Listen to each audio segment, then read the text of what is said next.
If it hurts, you ain't the brakes, no get you, don't let up, put on more speed. Protect our kickers, our quarterback, our lead, our ball game. All obstacles, block, cut, slides, through the games after this win it. Press you again, here for the first minute. Can everybody keep it there for 6 minutes? Rocky Top, you'll always be. Doesn't have to be perfect, ain't gonna be perfect. We go compete for 60 freaking minutes. All right, enjoy the opportunity, enjoy the environment, and then go play our butts off, play for one another, and have a hell of a lot of fun. Everybody got me? Yes, sir. All right. Mean! Woo! My God! Gene! But you know what? Let's talk a little Vols. That is not me trying to take any shine away from the phenomenal channel Talkin VAWLS and my guy Boogie Bentley runs. So shout out to them. But let's talk a litlittle Vols here. Today's landscape of college football is different than what it has been. It's unfortunate, just the situation and where we're at with Nico. I want to thank him for everything that he's done since he's gotten here. That's as a recruit to who he was as a player and how he competed inside of the building. So a great appreciation for that side of it. Obviously, we're moving forward as a program without him. I said it to the guys today. There's no one that's bigger than the Power T, and that includes me. And they hear me say that a lot inside of that team room. This program has been around for a long time with a lot of great coaches, a lot of great players that came before that laid the cornerstone pieces, the legacy, the tradition that is Tennessee football. It's going to be around a long time after I'm done and after they're gone. And that's what's special about being here is that there is a legacy and a tradition that is so rich and a logo that's recognized not just across the nation but across the world too. Make the decision. You're either a Vol or you're not, through thick and thin.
Welcome to the Talkin VAWLS Network. My name's Boogie Bentley. The boys are here. The band is back together. Man, it feels like it's been a minute. Feels like it's been a minute since we've all been on the Talkin VAWLS Network. We got to hang out. We had the most epic of epic Talkin VAWLS streams. Yeah, we did. That nobody got to hear. Like, absolutely nobody got to hear it. I put that on Twitter, and I was like, man, oh, man, if we could have put that, if we could have just set a phone down in the middle of the table, hit go live, it was the most epic of epic streams. And we're going to try to bring some of that to you guys tonight because we've not all been together on air since all of this drama unfolded. And we talked about it from every angle on Friday night. Then we wake up Saturday. Nico is in the portal, and we're off to the races, and there's all these things going on. There's a lot of rumors out there, a lot of rumors that aren't true. Just because you read it on the internet doesn't mean that it's true, man. And then me and Coach Shay had a 45-minute phone conversation yesterday. I was driving back from Georgia, and Coach Jay was driving in LA traffic, and we're texting, and I'm like, we're about to crash and die.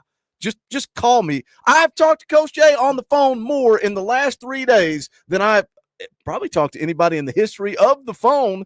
But, man, we're going to get into it. We're going to talk about it. We're going to go through the Nico drama. We're going to talk a little bit about the spring game here in just a little bit. We want to get your thoughts. Come on in, though. Pull up a chair, smash the thumbs up, share out the link. Let people know that we are live. But you guys are being generous right out of the gate. So let me catch up with you guys. Will Dyer for 10 says, Door fee. So glad the emergency is handled, and now I can hear what y'all have to say. I've listened to every opinion out there, but want to hear y'all's thoughts most because we are the Talkin Vols family. Shout out, Will. Appreciate that super chat. Todd Landers for 5. Door fee, ready for some football, no matter who's driving the truck. GBO. I'm gonna make you wait, Coach. I was gonna let you give this speech right here. I was gonna let you give a speech, but I'm gonna let you do that here in just a second. Ron the Don for 5 says door fee, boom boom room fee. On to the next player because you didn't want to stay. Because you didn't want to stay fee. By the way, GBO all day, all week, all year, we orange. Chase Tidwell becomes a member. I'm so far behind. I don't know. Dude, he's been a member for 31 months. Look, I can scroll down here. He's been a member for 31 months. Says Go Vols, no matter who the QB is. I don't know if he renewed, if he upgraded. I don't know. Big Trey's also been a member for 31 months. What's up, my friend? Long time. No see. Austin Stubblefield's been a member for 17 months. Says next man up. Let's go. What's up, y'all? What is up, Austin? Appreciate your support. Carl for 21 months. Peyton K for 21 months. Mark Wilson for 46. Mark's an OG, man. Mark was around this channel when there were no faces. We just recorded and put out audio. It wasn't live. That's how long, says GBO. Vols Girls here. What is up, Jenny? Says, hey, guys, it's been a while since I've been able to see you live. Let's move on. Go Merck and G-Mac. Go Vols. Bass Fisher becomes a member. Shout out Bass Fisher. Aquatic Ghost. Wait, how did I miss that? I just Aquatic Ghost has been a member for 15 months, but I hit the wrong button and deleted it. But we appreciate that support. If you're wondering, what are you talking about, been a member? Hit the join button down below. It's only $1. You keep the lights on. This is why we get to do what we do. We would appreciate the support. Dylan for 2 says, Colt of Jake. We smell a T-shirt coming your way. I don't know. Preston Porter for 10. I'll never order Polynesian sauce again. Shout out for the super chat. Kevin Smith for 20. That ain't cheap. That's an Orange Boy. Let's play the dang clip. Rocky Top! Kevin says, "What's good evening, gents? What's new? Still winning this thing or what? Couldn't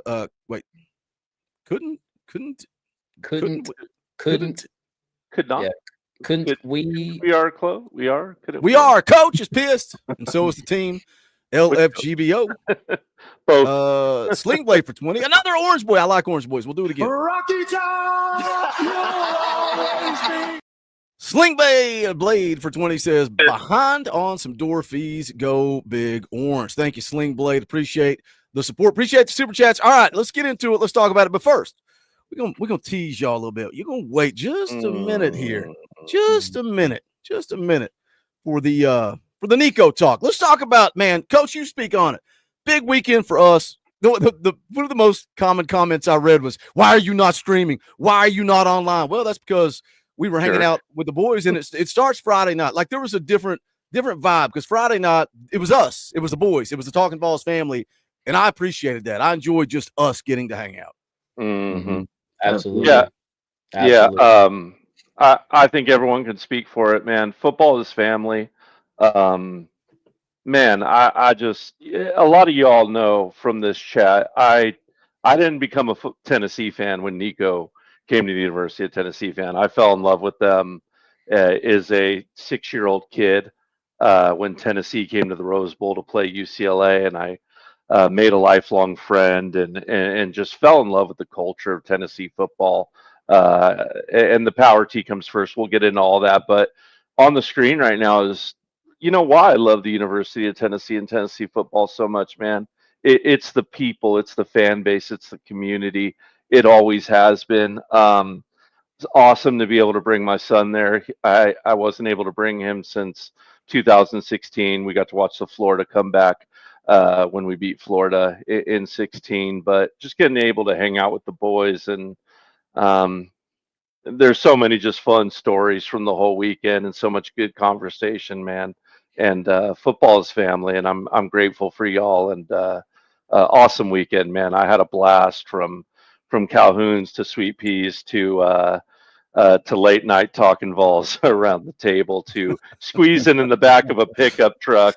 I Was think it you or was it me? I think Xavier and Boogie have officially been together now. I don't know. It was kind of weird in that truck, guys. Wait a minute, whoa. But who had the better time? Who had the better time, me, X, or you? Because you're the only one. X never asked me, Boogie, where's that picture? You didn't post it on Twitter. Where's that picture? Oh, you said, where's that picture, Boogie? Can I have it?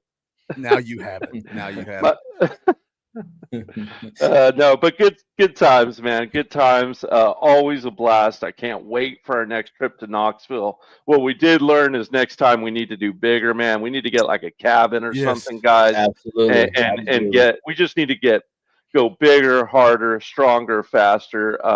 We'll get into everything, guys. We're gonna dive into the orange and white game just briefly here, and I know all y'all want all of our thoughts, and we're gonna give them to you as much as we can here in just a moment. Well, let's move forward with X. X, you talk more about Saturday. This was just part of the crew. A lot of people came and went. A lot of people came and left. But like one of the favorite stories I heard, and we hear these stories all the time, was a guy that walked up. I think he had his daughter maybe, came up to me, pulled me to the side, and was like, "Man, I want you to know that like I've been battling cancer, and this channel, this network, your videos, your live streams has what helped me get through it." And it's like I've heard so many stories like that. But, man, stuff like that. What did you think Saturday, X, the tailgate, good times, good vibes? Man, like I said, it was an awesome time, man. And like I said, and everybody, like Coach was saying, just to piggyback off what he's saying, everybody in this picture right here that you got pulled up, man, that's family, dog. Like that is what the Tennessee fan base will do, man. Like even like for Coach to be on, the west side of the United States and, you, me, and Fowl, to be on the east side, and just to come together and to celebrate, Tennessee football as a fan base and, get to know each other and laugh and cut up. And we just talk about, the glory years of Tennessee football. Then, of course, which is right now and continue to still going. But even just the tough years, man, like Coach said, like when I first started watching, Tennessee football, it was at the end of the Dooley year. And I know, like I say, it's the butt of the joke of the channel, and I get it, but enters, Butch Jones, like the fake cars salesman that we thought that he was the one to get us over the hump, get us to the playoffs and everything. But then eventually he just started to not be the promised one that we all thought, Then, of course, after when we left from him, we went to the Pruitt era. I definitely don't want to get into that because I'm pretty sure you can go back into Boogie's archives way deep on this channel, what I'm saying, the dark days of Tennessee football, him, Dauber, JP, they had their whole spill about that era right there. So I won't get too depressed with that era right there, but nah, man, just like I said, that's why, like we were saying, like, before on the previous shows, like it's pretty cool that, like, you, Boog, Dauber, and Coach, you guys grew up in the glory days of Tennessee, right?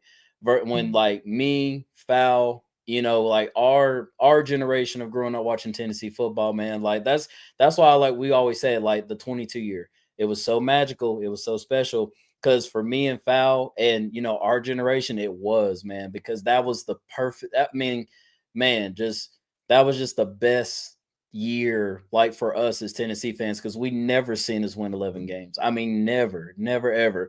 Like I said, we always remember the dark glory days or the dark gloomy days, right? Man, it's like I said, just coming together like that was really special, man. And like I said, like Coach said, we definitely got to do it again. Like I was telling you, Boog, on the way back here, we definitely got to get together and go to a game, maybe like a big rival game if it is Georgia, Florida, Bama, whatever it may be. But yeah, like we definitely got to do it, man, for sure. Stronger smelling salts next time.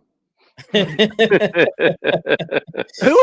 brought those and why? It's this guilty man in the corner over here. Like, why was that even a thing? I completely forgot about that until just now. Well, when you're doing dumb stuff at 3 a.m, that's what happens. let me say this before we kick it to Foul Ming to chime in real quick, because it's a beautiful thing, man. Like the saying football is family means something. Like Brian Staley came out and man, we talked to him for like 25 minutes. He hung out forever. Like that's family. And that means something. Yeah. And like we're sitting down there in that house and I'm looking around. It's like Dauber's the only guy that I knew in real life before this channel. But all of us had such a good time. Went out to eat, spent time together, man. Like, enjoyed each other's company. And Roger Allen Martin says, I didn't come here to hear your life story. So, I mean, I can respond to that in one of two ways. Some people think, Boogie, you got bills to pay. You're a business. Well, I mean, I can make decisions. I can make a corporate decision. I said, well, then leave. Leave, Roger. Nobody's forcing you to stay here. He says, are we not talking about ball football? Doesn't sound to me like Roger is part of the family. Doesn't sound to me, and the chat's eating him alive, by the way. Doesn't sound to me like Roger it gets that. He doesn't get that football is family. He says, Talkin VAWLS, the View Edition.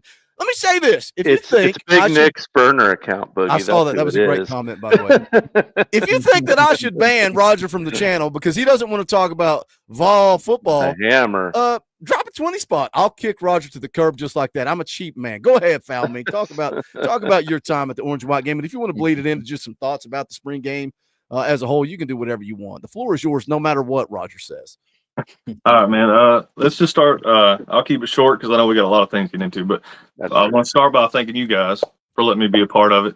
I mean, I've been around here in the chat and stuff for a couple of years now, but like just to be behind the scenes and see how everything gets put together, all the work that goes into it, you know, a lot of people don't get to see all that. So I want to appreciate you guys first. And then everybody that came down, man, like everybody from the chat, everybody that wanted to come down and be a part of the Talkin VAWLS meet and greet, man, that is a lot of fun to put a lot of faces to names, you know, just being in the chat, you never know who you're talking to. So it's nice to see the whole family together. And as far as like weekend, man, had an absolute blast. I mean, from start to finish, I think I was there, 30 seconds before we're into just full swing conversations at Calvin's. Like you would have thought that all of us had hung out every day for the past 10 years, never missed a beat, straight into from life to ball to whatever you want to talk about. I think it was straight into life stories. I mean, everything you can think of. So just really appreciative. Glad I got to be a part of that. Definitely had a $500, maybe $1,000 tier behind the scenes club on Saturday.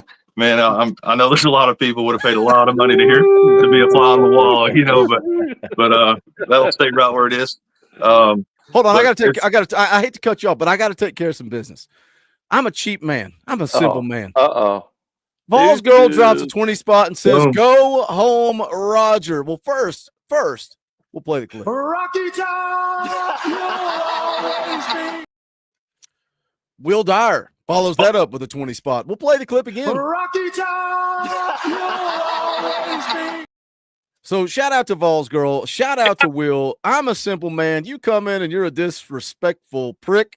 You can kick rocks. I don't care. It was worth $40 to me. It was worth $40, and I'll at least give him his flowers. He says, "Okay, bye, see you, adios." Ban user and delete their comments. Go ahead, Foulman. Continue. Yeah, just great. See the family, get everybody together. Had a great time. Glad y'all came out. Thanks to y'all for everybody doing what they had to do to get here, especially Coach flying halfway across the country or all the way across the country, rather. Yeah, that's not even cut it in half. But we can jump into it, guys. Let's talk about this glorified scrimmage we all saw. That's more of a practice, if you will, which is fine. That's part of it. That's what we knew that going in. We knew that was going to be part of it. Very vanilla. If you want my take to start, I don't know how far you want me to go to run in here. Just quick notes. We've gone 20 minutes with the View episode here, and I'm good with that. All right. So cool. just your quick thoughts on it. Yeah. So. I mean, right out the gate, everybody's going to ask about quarterback questions. I thought both quarterbacks looked sharp in 7-on-7. I think everybody looked clean. Granted, that was probably more of saw more pass concepts in that than actual in scrimmage. So that made a little more sense there. Once we got into scrimmage, I thought now take this with a grain of salt, all things considered, because given the 24 hours that Jake and George had going into this, you know, it was a little bit of a whirlwind for all of us. So you can imagine if you were strapping it up that day. But I thought that maybe Jake kind of had a little case of the nerves early. We saw a couple balls maybe sail on him just a bit. We maybe saw one or two kind of hit the dirt early. Yep. You know, but it was just kind of seemed a little rattled getting settled in, but kind of expect that, right?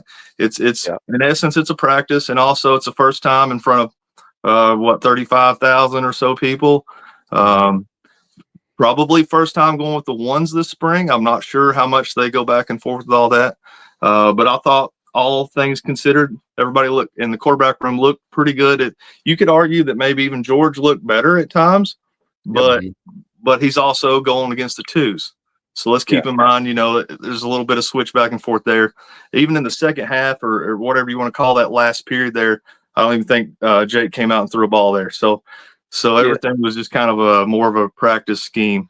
I thought Star Thomas looked good. We didn't see a whole lot of he looked great. We didn't see a whole lot of reps from some of the premier backs, but like Star looked good. Probably had the best drive of the day. He was the majority of it. Wide receiver room, Mac Matthews snagged a couple nice early 7-on-7 work, right in the back corner, and then which that was smooth. And then I'm not sure who threw him that one. And then it was Merck. I posted. Yeah, Merck looked great in 7-on-7, and as you mentioned, it kind of flipped for full team. Grain of salt once again, everybody. Everybody take this with salt. And from where we were sitting, I mean, it was hard to just keep up with who was who. It was really hard to see the numbers and keep up, especially names and stuff. So a lot of it was depending on the PA or somebody to say something, or just literally zooming in with my phone trying to see what I could see. But of course, we all seen Rad Jackson's snag. That was probably catch of the day for sure. We put that up there. One we didn't talk about, I put it up earlier. Did you guys see Agamoro's pancake there? What a play! I did. I was yakking Boogie about it when he did it, but Boogie was like, well, I think some of his family might have snagged it. They were a little closer than us, obviously, but I'll put that up earlier so you can check that out on X. David Sanders looked good. I thought as a whole, maybe the offensive line's pass protection looked a little shaky, but it did. But you never know if that's the quarterback waiting on a route to open up, if the receiver took a bad route and delayed the play. Was it on the running back? As far as pass pro, I'd really love to have had that on film to go back and look. In live time, it was really hard to keep up with. I'll have to send you some of my clips. I know, Boogie, I'm about to be in a little bit of trouble right now. I sent Tom a horrendous clip of Lance Hurd. It's immediate. Lance. Thanks. So now he's going to hate on Lance Hurd from now until the beginning of the year. It was bad.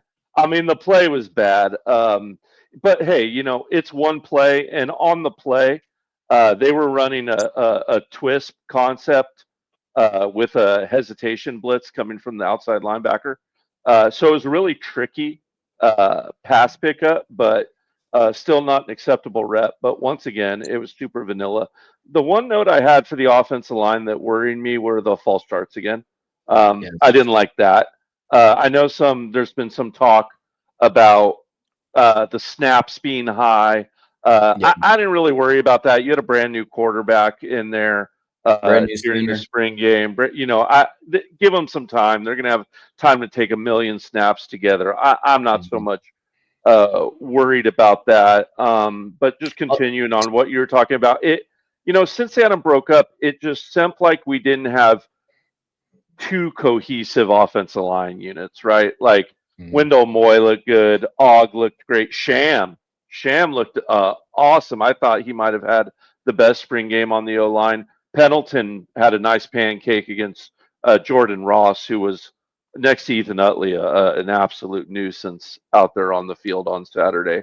And of course, I didn't do it yet, Boogie, but I'm going to redrop my Jack Van Doorslayer breakdown because that man plays football like a 600-pound rampaging beast. Dude, I love the little play action, pop pass to him in the end zone, beautiful stuff. Yeah, how much do you think, like you talking about who you're playing beside and on the offensive line, and it's like I think I like hearing that Sham's having a good camp. Anthony Agamore is a guy that a lot of people weren't praising.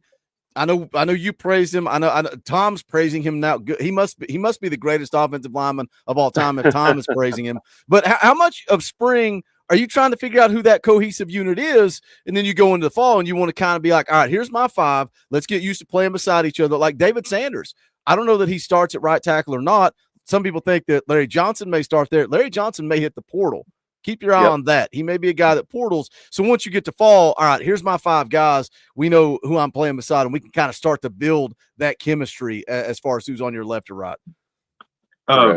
One quick thing to touch on, we talked about the false starts or the pre-snap penalties. They also got I know he's been there all spring, but you're starting as far as with different groups, different quarterbacks. So the cadence can be slightly different. It shouldn't be noticeable. It's not an excuse, but that could be part of it. And you already touched on it, Coach. I just wanted to double down. Shout out Ethan Utley with 2 sacks there. But the thing of it is, though, back to the false starts, though, isn't that something we're just going to have to get used to with Josh Heupel's system, though? To a degree, X, and I don't want to jump the gun either. It was such a short scrimmage, and once again, you got brand new this quarterbacks. track record speaks for itself, though. Yeah, I want, but once again, good discipline and offensive line. You want to still hold them to those details. One thing I had a huge problem with, and I made a big note of it. I don't know if you guys remember it. They ran a little special teams period, and there was a face mask penalty thrown during that special teams period. They pulled over. I'll spare the player of who they pulled over for it, but the coaches pulled him over and made him do 3 jumping jacks. I didn't like that. It pissed me off. If you're going to discipline them, discipline them. Don't give them 3 jumping jacks for a penalty. But that's almost like, it's almost like, all right, I'm not suffering. I'm not running gassers. It's almost like this is humiliating. I've got to sit here and do 3 jumping jacks in front of 45,000 people. That's that. Right. I would almost take that more. That would almost hurt my pride more than if they said, all right, you're going to run till you puke. Like running till you puke's one thing. Being embarrassed in front of 45,000 people. And again, as a coach, you got to learn. You got to learn what motivates somebody. What motivates you? Making you run till you puke, or embarrassing you? I don't know. That's fair. Yeah, I don't know the kid well enough to know. And we have talked about that, right, Boogie, on this channel. That you got to know who you're coaching, right, and how they respond to it. So maybe not how I would have handled it, but maybe if I knew the kid a little bit better, maybe it is how I'd handled it. It's that's the tricky thing sometimes when you're looking from the outside in. And real quick, it'd be unfair for me not to at least mention there's been 4 out of 5 new parts on that offensive line. So, and then you add in a new quarterback too. So I'm trying to cut those guys a little bit of slack there. Like everybody's going to jail. We got 3 months for those guys to really come together, like you said, Boog. So let's take it with a grain of salt.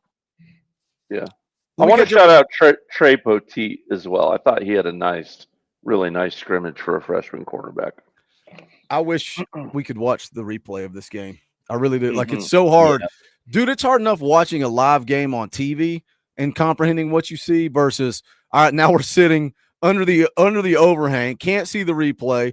Fowles got his phone out. I'm leaning over his shoulder trying to see who's where, and just tough to really take a whole lot away from it. But let me catch up with you guys in the chat. Then we're going to get into the main event. We're going to talk about the drama with Nico. You want to get into it? You got questions? Put them in here, and we will talk about them. Noah Snell for 5. Dorothy, any seamsters out there able to alter a jersey? Let me know if you find one. VFL Willie for 5. Why has no one mentioned Taven Jackson? Just a thought, left because of Nico. Maybe he comes back. I don't see a guy like that coming back. Now, people are going to talk about Gaston Moore. I do see that as an option. Like, he entered the portal. I feel like he's leaving college football. I don't think that he's going to play again, but I think it's all going to depend on who pops into the portal. And we'll get into that in just a little bit. But I think Gaston Moore would only come back if it's like an absolute emergency favor to Josh Heupel. Like, I think this coaching staff wants to go to the portal. I think they want to find either QB1 or somebody that compete with Jake and George for QB1. Caveman Boy says, bye, Roger. Adios, brother. Wade's in the house, drops a 5 spot. Hate how everything went down and hate it for Nico because I don't think a lot of this is on him. I'll say that again. I don't think a lot of this is on him. And Big Nick messed him up. Does he even play anywhere? Woo. We'll get into it. That's interesting question. That's heavy. We'll talk about it. Timothy McGee for 5 says, hey, good seeing y'all Saturday. Good seeing you, Timothy. Back-to-back years, Timothy's been hanging out with us at G10 for the orange and white game. Justin Campbell becomes a member. Appreciate you, my friend. Thank you for that support. That means a lot. Wait for another 2. Also, who are we getting in the portal? A starter or gas pipe, I'm assuming he means. I think you're going to – it depends on who goes in, right? It depends on who goes in. And guess what? Spoiler alert, we're going to tamper. We are going to tamper. It's college football in 2020. If you're not tampering, then you're not. If you ain't cheating, you ain't trying. The legacy for 10. Love me some Rad Jackson. His catch radius is impressive, but I love seeing the young QBs. I think GMAC's ceiling is higher than Merck, but I think we need a vet QB, in my opinion. Love Star's vision and loved Jack. That's a nice little breakdown of what you saw at the spring game. I said it in my video today. I'll say it again. I would love nothing more. No offense to California. No offense to the California people. No offense to Coach Jay. No offense to Coach Jay's son. No offense to Miss Jay. Is Miss Jay mad at me? She's not in the chat. She's not mad at you at all. I think she's still mad at me. But she really isn't. But I would love nothing more. She isn't. I would love nothing more than to see the California kid tuck his tail and leave, and the Tennessee boy, the homegrown hero, George McIntyre, take over and lead this team to the promised land. What a story. Justin Campbell for 20. We'll play the clip. Rocky Top, you'll always be. Thank you so much, Justin. Nothing to say, just a tip in the tip jar, which we appreciate that. David Hall with another 20. We'll play it again. Rocky Top, you'll always be. David says, appreciate you and all the guys. 2 everyday listens for me. Are y'all getting that feedback? Or am I the only one? I don't know who that's coming from. I'm going to have to yell at somebody. It might It's be just when you cut back from that video. Might be foul. David Hall, I appreciate you and all the guys. 2 everyday listens from me. Talking Vols and Locked On Vols. Shout out to Kaner as well. Thanks for what you do. Kaner texted me today and said he was talking about everything going on with my buddy, asked how everything was. And he said, also, sorry I missed your text. I said, I bet you did. You saw I'm hanging out in GT, come say hello. And he's like, I'm good, Boogie, but thanks. I'll catch up soon. Shout out, David. Appreciate it. And shout out Kane or James Trump for 2. Either you're a Vol or you're not. Through thick and thin, James. Anthony for 5. Physicist here from Kingsport. Love y'all. Is Nico and his camp even considered state income tax? Looks like he needed a numbers man. GBO. Yeah, the theme is going to be the people around Nico, and we're about to get into it. We're about to get to the main event. SP Weasel for 50. We'll play the clip. Money isn't everything. It's the only thing. And everyone has a price for the $1 million man.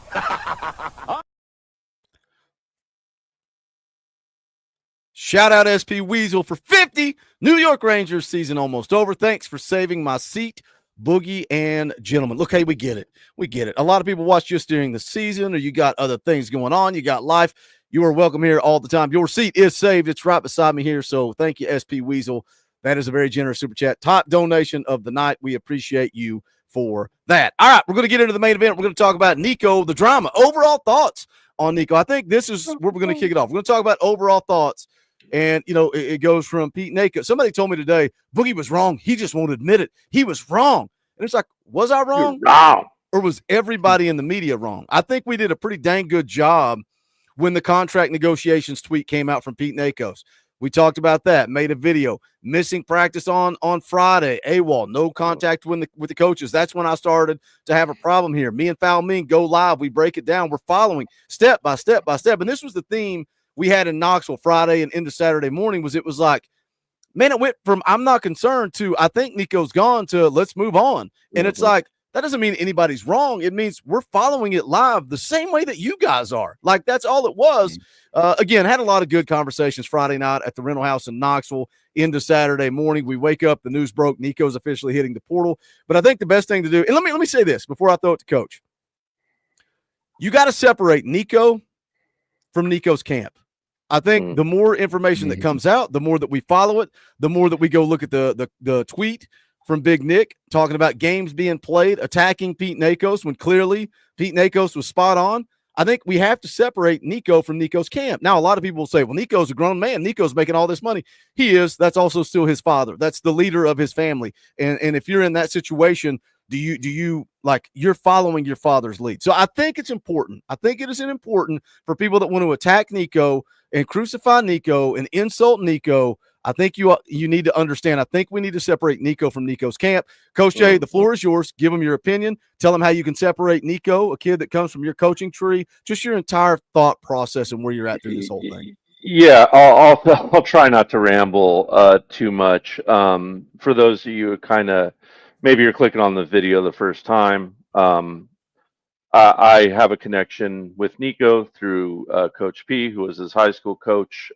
Met at least the women in his family, and are all super sweet, kind ladies, and I still feel that way about them. Obviously, some other people I've changed an opinion on. I guess let me start here, right? We also coached with Bryce, right? Alabama Heisman Trophy winner. It killed me when Bryce went to Alabama, right? I bet I it hated did. it. As a Tennessee fan, I hated it, but I still rooted on him, right? Because he's from my tree. I I don't hate Nico, right? I'm disappointed in him, but I don't hate him. Okay, that's number one, right? I'm not going to sit here and go in hindsight and say that I hate him. I don't. I love him, and I hope he goes out and succeeds. In Coach Jay's perfect world, Tennessee and Nico both succeed, right? I'm not going to hate on anybody, and I can forgive Nico for a mistake. I think I'm commanded to forgive, actually, but you know, there seems to be just no clear cut winners, right? Like, I Mhm. think Tennessee won the battle here, but did we win the war? College No. football is in this strange place right now. It's leaderless, it's chaotic. We have no real accountability amid a lot of noise. Uh, you know, I want to be clear on something else too, though. Some people were asking Boogie and I for an apology. I will never apologize for supporting one of our players, guys. If you're looking for an apology for me, you're in the wrong place. You really are. I am proud that I supported a player here, and I think everyone on the channel should support our quarterbacks and our players here. So I don't take that back. I don't think you can go back retroactively and argue that Nico isn't a talented player with a high ceiling, right? I think Ari wrote, we can't rewrite history on this. We can't pretend that this isn't a loss for Heupel and the Volunteers. Absolutely, it is. I don't think Hendon Hooker should apologize for calling Nico the chosen one, right? I just don't think it works that way. But at the end of the day, um, a decision was made, and I'm not going to pull any punches, guys. I don't believe Nico was the one who made that decision. Is he a man, an adult? Yes. Should he have been able to make his own decision and be strong enough to as a man and stand on his own? Yes, he should have been. Can I forgive a 20-year-old kid uh, for trusting his father, for being put in an impossible position of choosing between his father and his team? Yeah, I can forgive him for that, even though I truly believe in my heart that it was a mistake. And Nico, if you ever listen to this video, man, just know that you can take control, and maybe this will be that moment in your life where you realize that you are the master of your own destiny, and nothing is above the power T. I posted that a couple hours before Mr. Heupel did, and I believe that with all my heart. Certainly, Nico is not above it. I just want to win, man. I want whoever the best person is for the University of Tennessee to play quarterback for us. There is no if, ands, or buts about it. Also, at the same time, I just feel bad because it's if we don't confront the system that allows, these big name players to leave with no recourse, um, it's just going to continue to spread, guys. I think we all know that deep down that reform is needed. What happened with Nico isn't just a Tennessee problem, it's a college football problem. And it's Mhm. going to have to be addressed sooner or later, right?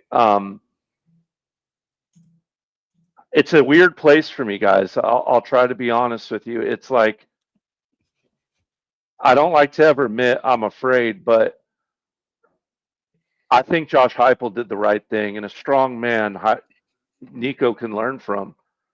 A strong man does what's right even when he doesn't know if it's going to end up being okay at the end. And if this turns out sideways, guys, let's say Nico were to go out and ball out, and Tennessee fails and the bottom falls out, what do you think's going to happen to Heupel? A lot of people here are going to run him out of town, man, and I think that's wrong. And if they do, I just hope that doesn't happen. I want both sides to succeed. It's not all black and white. There's some gray to it, and all I know is I want Tennessee to win. That's the end of the story for me. Nothing's bigger than the power T. I'll stand on that. I know there's a lot more to this story, and I don't want to ramble on for too long, but I'm proud of where I come from. I'm proud of my coaching tree. I'm proud of the players that play for that coaching tree, and I'm never going to back down from that. I don't expect the Tennessee fan base to feel about Nico like I do, because there's a personal connection. And I don't blame you guys for feeling the way that you do, because I feel a lot of those things right now. It's conflicted. You know, sometimes your family members break up and it's hard, right? It's really hard on them. So that sucks, man. There's no other way to put this. This sucks.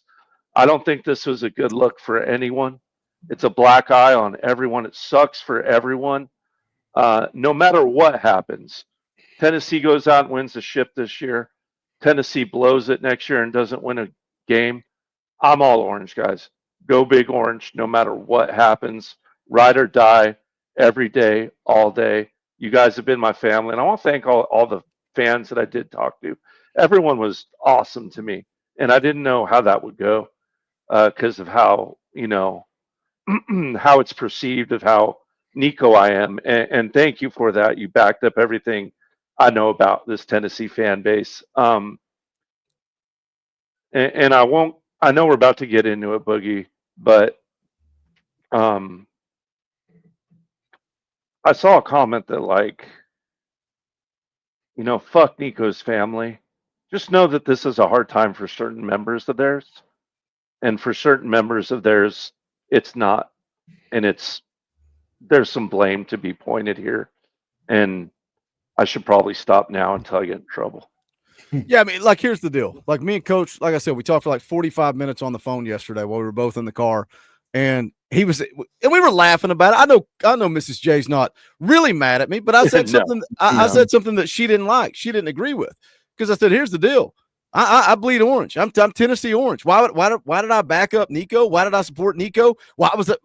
All of us, all four of us, sat there in Knoxville and said, pay Nico. We need to pay him. The dominoes that could fall after this could be too crucial to overcome. Like Coach Shea just said, we may win one game next year. I don't know. We'll see. We'll see how the portal plays out. But here's the bottom line. I bleed orange. So I went to bat. I'm ride or die with who's ever taking the snaps. And I was telling Coach, I was like, you know, it's kind of funny. You go back to 2022 or 2021, whatever year it was, and I'm ride or die with Joe Milton, which I've been told that I hate Joe Milton, and I'm anti-Joe Milton, and I got crucified for supporting Joe Milton. Everybody's pulling for Harrison Bailey, ride or die with Harrison Bailey. You know, why are you pulling for Joe? He sucks. And then Joe Milton goes out there and loses the job to Hendo Cinco.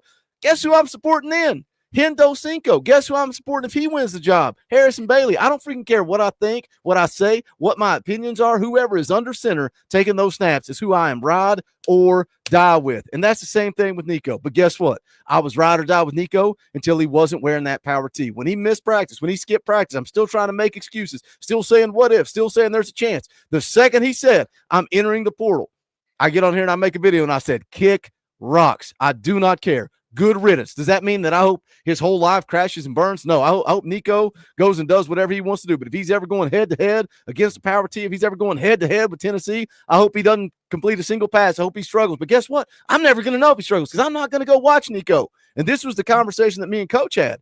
I said, I get why you're going to watch him. I get why you're going to support him. I get why if he goes to UCLA, you're going to be watching those games because I would too. If he came from my coaching tree, we talk about how the Big Orange is family. Guess what? So is the Coach P coaching tree. That's family. And Nico is one of coaches. So quietly, secretly, I'm like, I hope he has success for coach's sake. I don't care. I don't care if he ever completes another pass in college football. I do not care. However, there are people in his family that were kind to me through Coach J, which I'm appreciative of. But again, we can separate who those people may or may not be. That's all I'm saying. I'm ride or die with the T. I don't care if it's Jake. I don't care if it's George. I don't care if it's some freaking guy from the portal that I've never heard of and I have to Google. I'm ride or die with whoever's taking those snaps. X. Hey, Boogie. If I can recruit him to my team, you can root for him. Talking Trojans. not them. The actual team I'm a part of, Division 3. Sorry, go ahead. Would that not be the story of all stories? Nico playing D3. Let's go. I would support that. I would be buying the merch. I would be watching the games, dude. I tell you what. Had to have a laugh. Coach Jay's going to get promoted and promoted and promoted. Then we're really going to start talking nears when he's coaching at App State. Let's go. Right. X, what were you, summarize your thoughts? Obviously, Coach was a little bit more long-winded because there was so much there to it. But just your kind of immediate thoughts, your opening thoughts when everything went down. Oh, yeah, just to kind of, piggyback off everything, kind of Coach said, kind of just picking out a few points here and there, is that the number one important thing is what Coach also said, too, is like, listen, man, hate is a very strong word, and I don't hate Nico, man. I hate the situation that conspired with him with our program, because I've been seeing it in the chat as well that yes, it's bad blood on both parties. The University of Tennessee, I feel like that they could have handled this situation a little bit more better, and then you kind of got Nico's side of things to where, and I'm with Coach on that too, man. Like something is telling me in my heart that like if this was all Nico, I don't really think it is. I mean, yeah, sure. He has a little bit of the blame, sure. But when and like what Boogie was saying too, is that you got to separate Nico and his camp. So looking at the camp side of things, I feel like that his camp should have handled the situation with Tennessee a lot better, and, with his agents and people that are with Nico is that, and I know everybody's going to say, like, well, it's his dad. Get that. But it's like what we just said earlier, though. If you're a 20-year-old kid and, this is your father that is, your agent or somebody that represents you or whatever, you're going to do, what your dad is asking for you to do. Because at the end of the day, he's a father to his son he wants what's better for Nico, right? Now, it could be the right thing to do or the wrong thing to do. And we can all agree that, yes, this is the wrong move to do. It looks bad, very bad. So what does Nico do? Nico goes to Coach and, whatever happened behind the scenes, we don't know how it all played out. But I'm sure, he probably asked front office, like, hey, can I get a little bit more money? Now, the one thing I do hate about all this, though, is that, and I'm sorry, and like I said, I don't think it's probably Nico himself. I think it was either his father or his agent or whoever told him to do this, negotiation strategy. But in my eyes, is that it's very unprofessional to not show up at practice, man. If you don't show up at practice, let alone you don't go to Josh Heupel and tell him, like, Coach, if we can't come to some negotiation deal, I appreciate everything you've done for me here, but I got to move on somewhere else. I got to take care of what's mine, And listen, and we've all said it here on this platform, is that, look, we are not mad at any kid that wants to go better for themselves and for their family. Look, go get your bag, whether it's with us, whether it's at Florida, Bama, wherever else, But, just Nico just not showing up at practice, man, not even talking to Josh Heupel and the coaching staff, man, it's a bad, unprofessional look. And that's something that his father should not have told him. Like that was a bad move, because what that's kind of setting up, even for not just for Nico, but like kids that are, watching college football and stuff like that, they sitting there thinking and looking at this, it's like, oh, well, my dad's telling me that I can just do this, and I basically saying, like, I can get whatever I want by doing a certain action, right? But like everybody's mother and father has been saying in life lessons, you don't get everything that you want, right?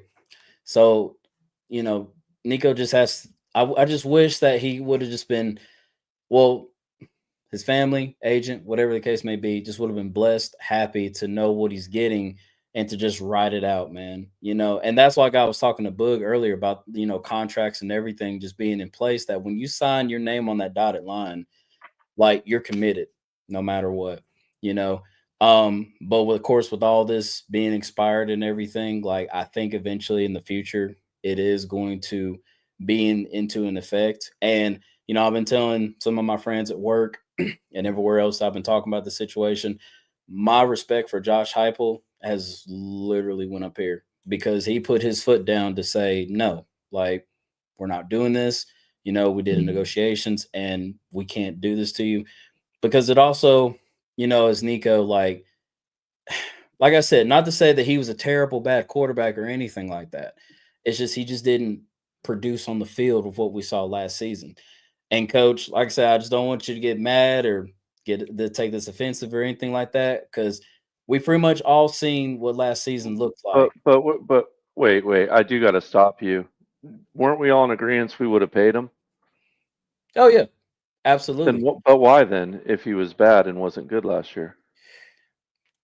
Because, I mean, like I said, it's just that some people were just like, oh, well, I just think a lot of people are going to want to retroactively change the facts. Nico led us to a playoff game. Nico beat Bama, Florida. You play as a team as you win as a team. Yeah, we had a dominant defense, a great running game. And then that's it, right there. You play as a team and win as a team, though. And I certainly,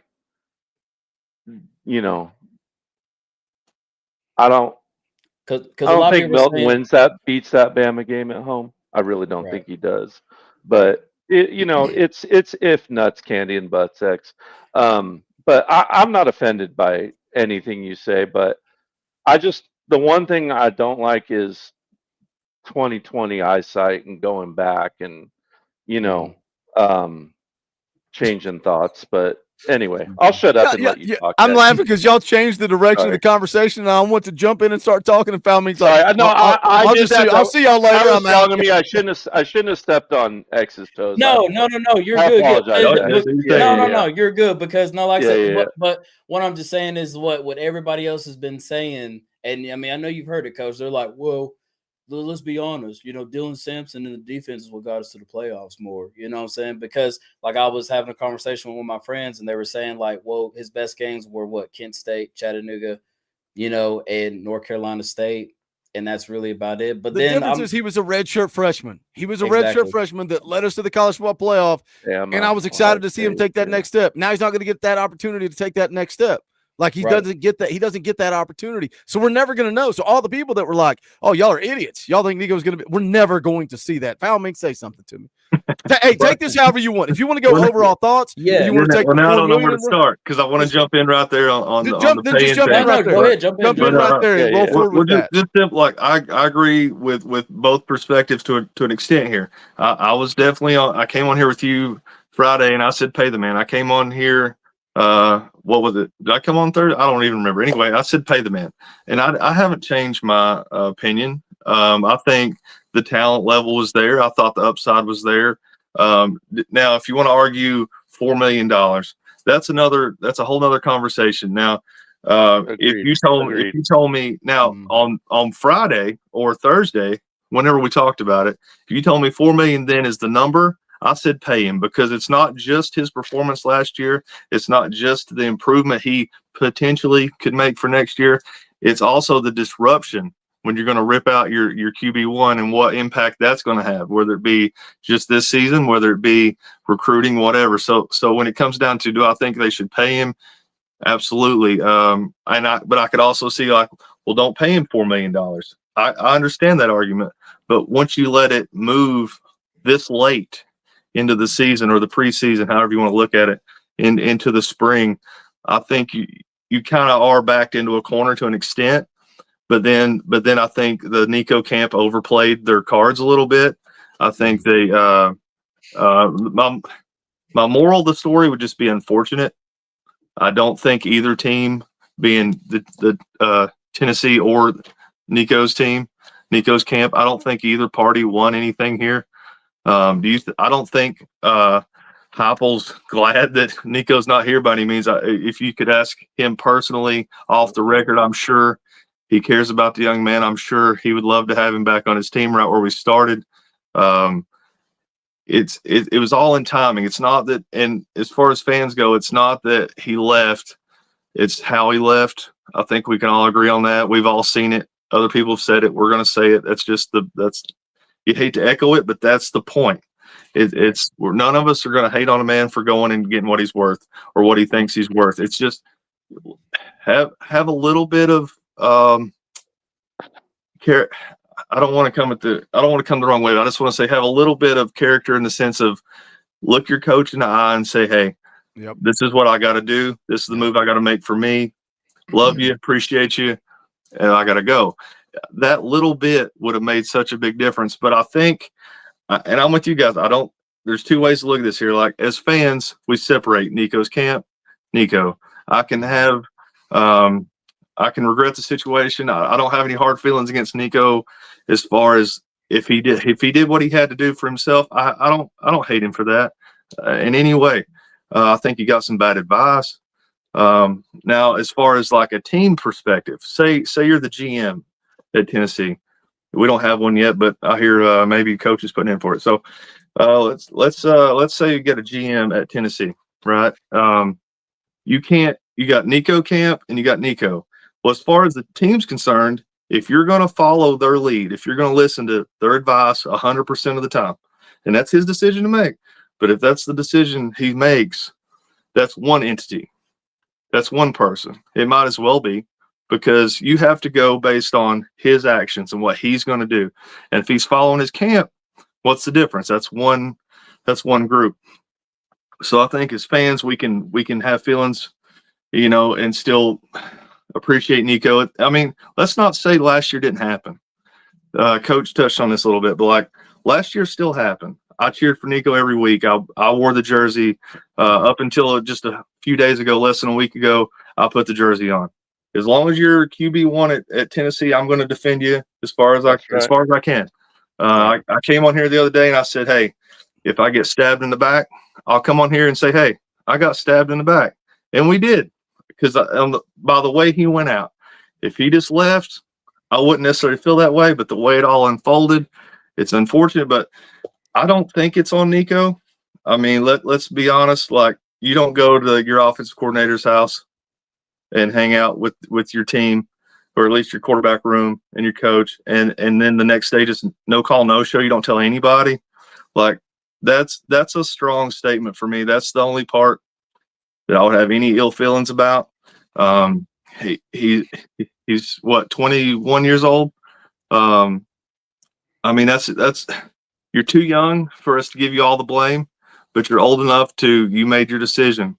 So we got to judge you on it, Yep. Business. Yep. You got to learn to be a man. And absolutely. And I hope he does learn from it. Yeah. I hope nothing but the best for him. As far as that's what I come back to. I don't think if you're Coach Heupel, did your team get better when he left? No. If you're hold on. Wait. Say that again. Say that exact sentence again. If you're Coach Heupel, did your team get better when Nico left? And what did X say and what did Coach J say? I'll shut up. Yeah. No, they did not get better. They did not get better when you left. So everybody in the chat, like I'm seeing so many comments in the chat, and it's like listening to Foul Ming talk, listening to X talk, listening to Coach J talk. Like there's so many. The ultimate way to describe this is an unfortunate situation, but our team did not get better. So it's easy for me to sit here and spend somebody else's money. And sometimes I go at you guys in the chat and say this. Well, yeah, you're spending somebody else's money. Why do I think they should have paid $4 million? And it's funny to read the chat and say, Nico didn't win anything. The defense did. Right. The defense won, and Dylan Sampson won. Not how football works. Let's take everything out of it. What does a redshirt freshman quarterback need to do? All Nico did was manage the game. What does a redshirt freshman quarterback need to do? Manage the game. And if we had played a little better and we beat Arkansas, all of a sudden we get that first-round bye, and now all of a sudden we're looking at a different draw in the college football playoff. We win 1, 2, dare I say 3 games in the college football playoff. How many people in the chat are saying that Nico deserves $4 million? No, you can come at him and saying he just managed the game. Why would I pay him? I'll tell you straight, because of what everybody on this panel just said, what most of you guys in the chat probably believe. Did this team get better or did they get worse when Nico hit the portal? We got worse. Now we got a problem on our hands for 2025. Can we come back from it? Yes. But our expectations are about to drop off for 2025 because Nico hit the portal. Here's the expectation, though, if we were to pay him $4 million, right? And that's what we all talked about, right? We were excited for him to start this season and to see, and we were on here, we were talking about it. We said we want to see Nico get better, got to see him get better, got to see him progress, grow as a leader, right? If he were to stay and we were to see that this season, and yeah, he improved a lot better than what he did last season.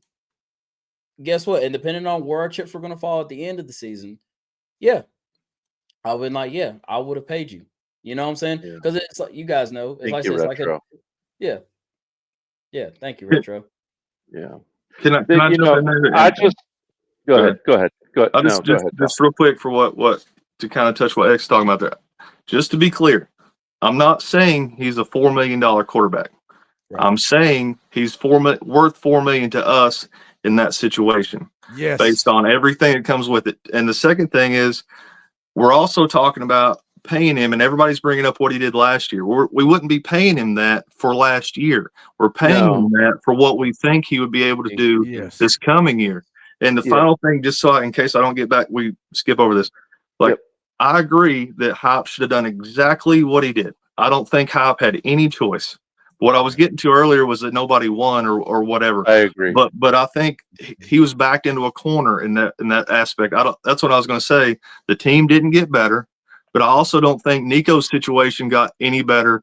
And if you want to compare the two, his situation may be worse because we don't know where he's going to end up. We don't know what team he's going to. We talked about it just real quick on Friday night. For both parties, you have 3 months to get ready in a new system. Whether you're talking about the quarterback coming in here, whether you're talking about taking a redshirt freshman and making him game ready, or you're talking about Nico going into another system wherever. 3 months is not adequate time for anybody to look their best. No. So I don't think anybody came out smelling like a rose here. Did Tennessee maybe does this help Tennessee down the road? Sure. We can argue that. There's a lot of different angles as far as like we're not going to put up with this. This is something, the line you can't cross. Tennessee will be fine. Tennessee will get through this. Do we take a chink in the armor for this season? Maybe. We'll see how it all plays out. Depends on who comes in. Jake steps up, George steps up, whatever. But I think just in the immediate, nobody won here. Go ahead. And there's so many comments I'm trying to address. I know. Because it's pissing me off. There are things out there that are lies. They are not true. So when you see something on the internet and you ultimately believe it, and then you regurgitate that doesn't all of a sudden make it true. We're going to talk about some of those rumors in a second. But somebody just said that AP said that Jake Merklinger played better in the spring than Nico. That's not the truth. He said that Merk had a good camp, but he is not going to surpass Nico. Nico gave us the best opportunity in 2025. We're going to talk. Correct. We're going to talk about this college football playoff, Sports Manor. Don't worry. We'll come back to that. Go ahead, Coach. And then I've got to jam Super Chats after Coach. Yeah, that's fine. I was just going to say, right, for me, I like we've just talked about, like we just illustrated, I got the most probably ducats in wanting Nico to succeed at Tennessee, right? Mm-hmm. The second Nico doesn't show up to practice is for me as a coach and doesn't tell me about it, that's it. Like, you can't go absent without leave. That moment is the moment that nothing is bigger than the power T. And even if I was going to try to negotiate, maybe not 4 million, maybe I was going to come back and offer 3.2. At that point, everything's out the window, right? Like you skipped out on your team, and no amount of how much, personal stake in it I have would have changed that, right? Like, that's just it, period, at that point. And that's tough. I mean, guys, there is a world here where someone not to be named went off the rails, got ticked off because a story was leaked, right? went off the rails, decided to pull camp in so that they can negotiate, gave a crap tactic to someone saying, hey, let's keep our cards here. You're going to come here. You're not going to say anything. They're going to need us, so they're going to come to us and offer money, not realizing that the moment you did that, you broke the contract and screwed yourself. And now all of a sudden, there's a kid sitting there that would rather be here, and that's not even a possibility and an opportunity anymore. That it's just damn unfortunate. And yeah, I'll leave it at that. I know you got to jam through it. I think it's fair to say that that's when we started to turn, or I specifically, I felt like I started to turn the corner. When he didn't attend practice, I was still going, okay, I need to know why. Is he trying to take care of the contract, whatever? And then it's no contact with the coaches. I start to turn a corner, and then it builds and it builds, and it's like, all right, we're getting further into the day, and the coaches still haven't heard from him. So it was like, that's when I tweeted out the picture of Jake, and I was trolling. I was trolling a little bit with the picture of Jake, but at the same time, it's like, all right, I'm starting to think it's ready to move on. Now, when I talk about, was Nico worth $4 million? Before all that happened, yes. What if this had happened quietly behind the scenes, and we all find out Nico's getting $4 million? We would be debating whether he was worth it or not, and then the proof will lie in the 2025 season. The problem lies with the information getting leaked. Big Nick going scorched earth. We're going, is this true? Is it not true? Turns out to be true. Now all of a sudden, Big Nick looks like a liar, and that brings us here where we're saying, don't hate on Nico, maybe hate on the guy that's leading his camp. And we can agree to disagree. We can argue and say that, well, Nico's a grown man. He needs to stand up to his father. We can talk about culture. We can talk about all the layers to it. That's why it's so complex. Let me catch up with you guys. You guys are being very generous in the chat. We got, what do we got? We got almost 700 people watching live. Somebody said that Coach Jay and I owe you all an apology, so we need to give away some free stuff. We'll do that. We'll give away some free stuff if you guys do the work. We got 700 people watching live. We got to get to 1,000. I want to see 1,000. I want to see 1,000 in the chat on an April. What is today? What is it? A Tuesday? I don't even know what day it is. I want to see 1,000 in the chat on a Tuesday. So if you all share out the link, we'll do this. I myself will go to bonfire.com/store/Talkin VAWLS, and I will give away 2 shirts. Whatever the winners want, I'll give away 2 shirts. We got brand new Talkin VAWLS hats with the Nike swoosh. We got trucker hats, bucket hats, whatever you want. Nike themed merch. Is Coach Jay wearing? Look at Coach Jay rocking the Nike themed merch. Show him that Nike swoosh. Show him that Nike swoosh. Look how good it looks on. It's on the sleeve. I don't even know where it is. It's on the sleeve. I don't know which way. Other sleeve, bro. Other sleeve, bro. I can do it. I can do it. I learned Nike in schools. Themed merchandise. Guess what else we got? We got quarter zips and golf polos. Culberson is wearing one himself. How do those feel? Nice and cool and breezy, but keep you a little warm if it's a little bit of wind out. Keep you warm. You're muted. Do I need a muted? You're muted, Falcon. All right. I can loan you one.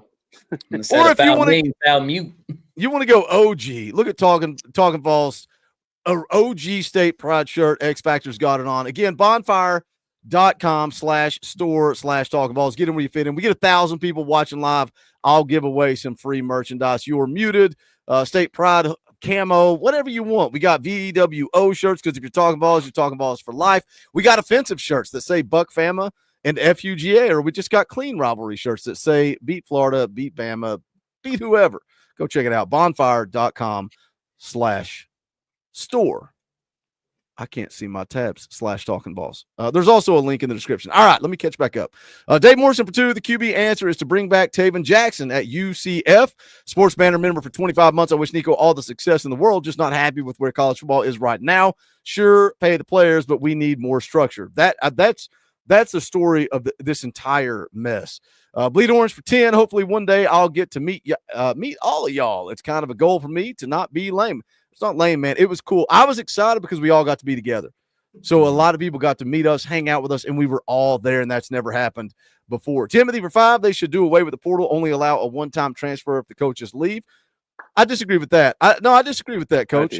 I think the portal needs to exist, but you need a one-time transfer. And then maybe those rules that exist that if a coach leaves or there's a coaching turnover, then you get a free second transfer. But they've definitely got to dial in some rules. Timothy for another 5. The adults and the NCAA and the system have failed these kids. That is spot on. For centuries. That is spot on.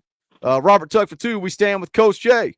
Travis Adair for 5. Hey, Boogie, I can tell you from experience, parents are the absolute worst part of amateur sports from Pee-wee to college. That is spot on.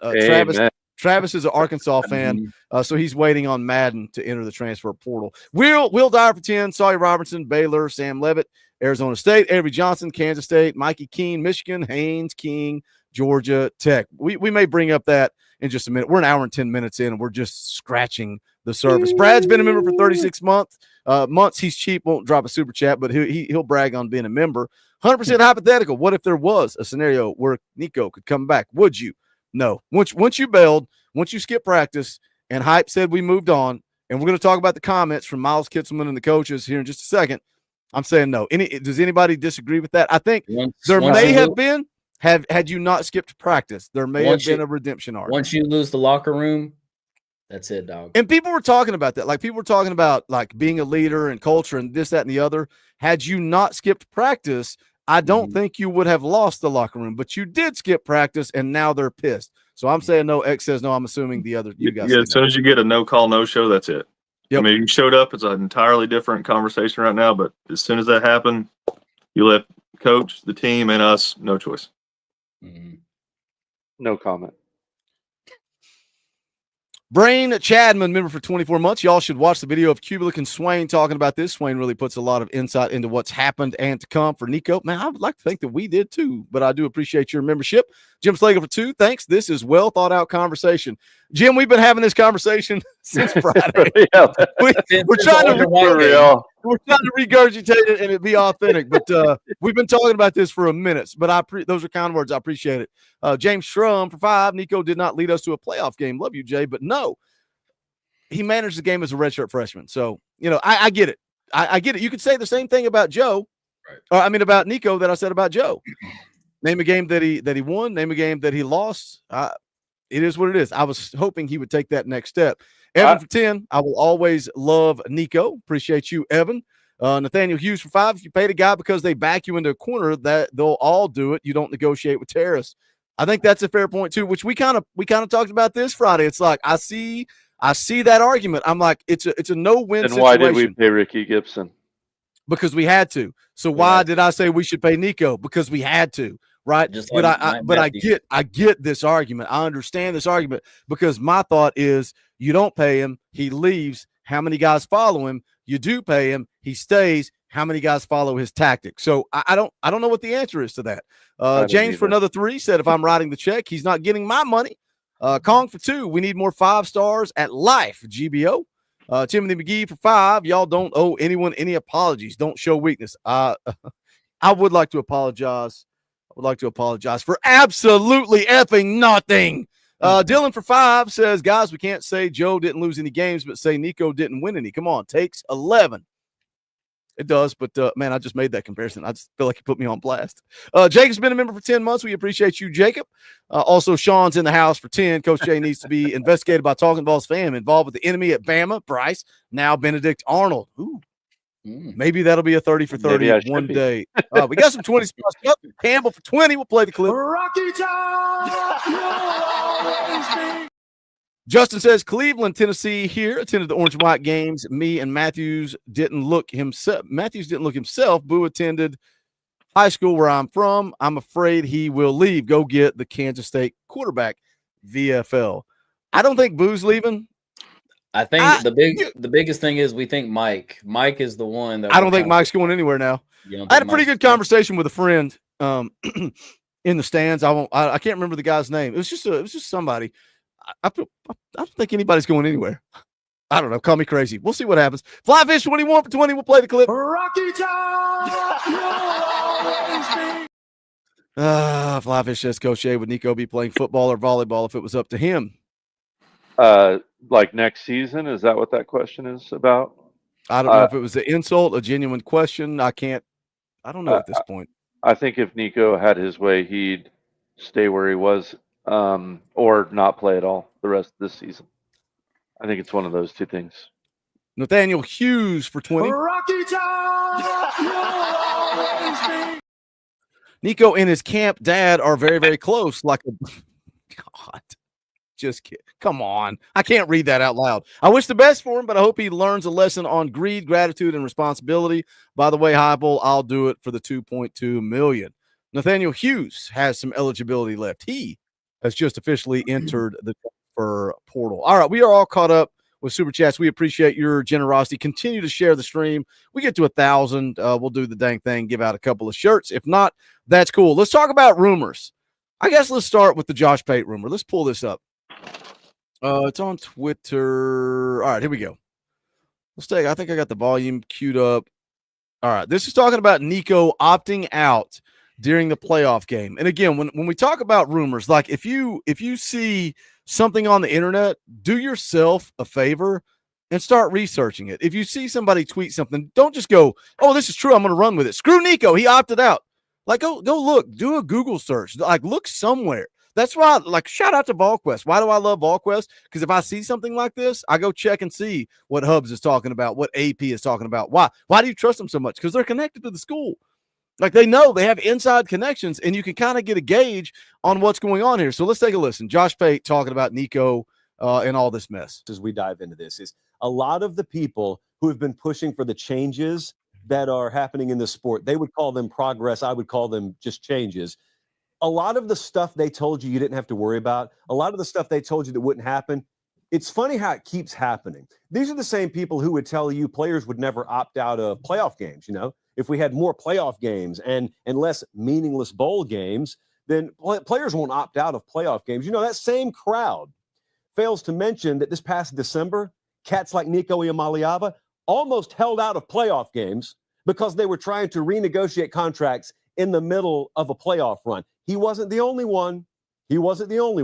But just understand, all these people who cannot take a piss without getting the front of their pants wet, that claim to know what's best for this sport and claim to be visionaries, and boy, they can type a lot of words per minute, can't they? They have not the slightest clue what's best for this sport. And so we've taken the stance on this show for the past several months that we'll just ignore them.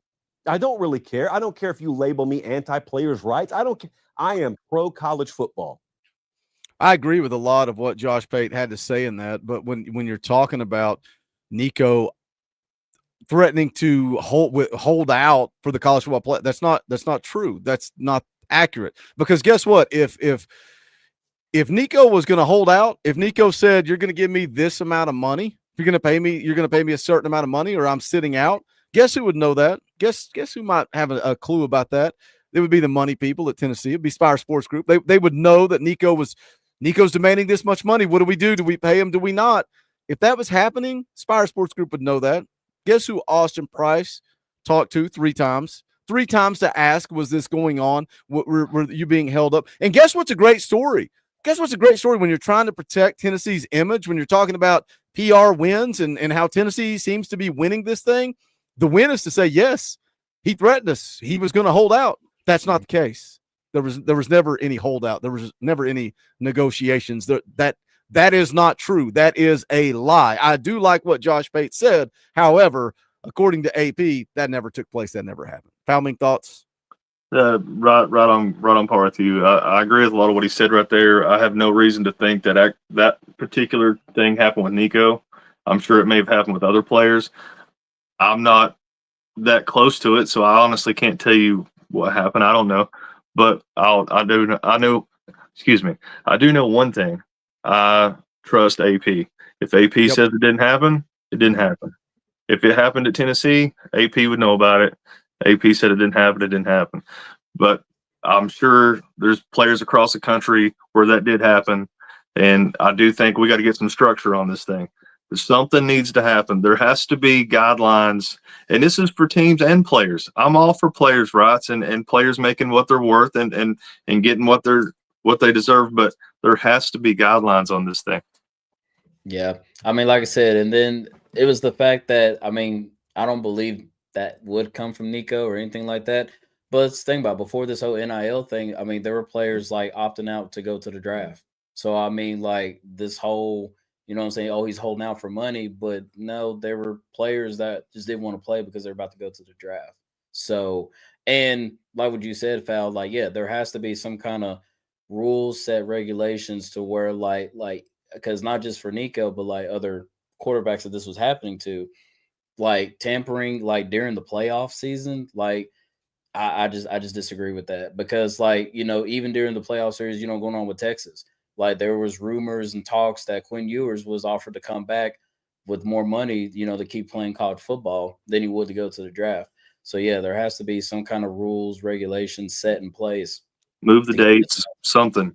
Right, exactly. One portal window, like they've all talked about. I want to, after I get through spring camp, I want to know what my roster looks like. That's it. Maybe you get rid of spring, you move it to summer, you just have the one window, and you're done with it. Right? That's it. Right. Yep. Coach, you can go. You can talk about your buddy in the chat if you want, or you can just chime in on the current conversation, whatever you want to do. No, I was just saying, because someone called us Nico apologist. Apologist just means to give reason for something, so it's not a bad word or an insult. I think a lot of people in the chat right now. So read a dictionary and maybe educate yourself. Well, if you read the headline, I think it says what really happened with Nico. That's right. what we're here for, yeah, right? I think a lot of people in the chat are appreciating this conversation because we're coming at it from every angle. It's like Fal, you said about the Thursday stream or whatever. Yeah. Like I'm like you, I don't even know what day it is. We come at it from every angle. We present every argument, and if you want to agree, disagree, like Jacob disagreed with us earlier. I thought he was mad and said he was leaving. He's like, no, I just disagree with you guys. That's cool. That's fine. That's what this channel is all about. But it's like apologists. Like I said, when he didn't show up to practice, can him. Good riddance. Move on. It's like I think we're trying to present an open-ended conversation. But I'm also trying to call out lies. And this is a lie. Nico did not hold out of the college football playoff or threaten to hold out of the college football playoff. To only address one layer of this would just be foolish on our parts, I think. That's all I'm going to say. Well, I'm full of clickbait. All I do is clickbait, apparently, according to some people. That's what clickbaiters do, is present one argument and go scorched earth. I want to have a conversation. I want to talk about it. Like, that's what this channel's about. For the fans, by the fans, let's talk about it. Yeah, exactly. Apologist, apologia, the Greek word, give reason for. That's it. We're giving a reason for what happened. That's it, man. So it's exactly what we're doing, I guess. Like I said, it's not an insult. Do better at insults. You can do better than that, surely. Somebody told me to do better today because they said my video today was clickbait when I said what happens next, and I talked about Jake and George and portal options, and that was son of a. I know. How I'm so dare full of. you, I'm so full of Boogie. clickbait. It's all. I'm out of here. Yeah, I'm out. Yeah, I'm out. Bye. Yeah. You want to play video games? I will go get the PS5. We will turn it into EA Sports College Football 25. We will bring out DJ Boogie. We will have a good time. Oh, now y'all are okay. Y'all are all back. All right. There was one other rumor that I wanted to address, and that was it's not on Twitter, so I can't put it up on the screen. But it came from somebody. Dang it, I don't have it in front of me. But somebody commented on my video from today and said this is where it came from, because I kept saying I don't know where this came from, and he told me it's Alan Bell from Driving the Line. I don't know if that's a podcast or what it is. And this is what he basically said Nico was a pain to deal with, holding up his end of the NIL requirements, fan autograph sessions, meet and greets, etc. Said he almost never showed up. You know what's funny? That everybody, a lot of people ran with that. It was getting posted on VolQuest. It was getting posted on Facebook. It was getting posted on Twitter. Everybody's going ham with that, talking about it. Nico's hard to deal with. Why'd you delete the tweet? That tweet's gone. It's been deleted. Why would you do that if it was the truth? Because I've not seen that anywhere else. So if you want to attack Nico for not showing up, go ahead, Fal. I did just to give it fair both sides. Yeah, if you've got it, I want to see it because nobody's giving it to me. I haven't seen a Twitter post or anything like that. I was watching Cole Kublik earlier, and he did mention just in the middle of something. He didn't make a big deal out of this like a lot of people are talking about, but he did mention in the middle of it. He said he did skip a media appearance with them once.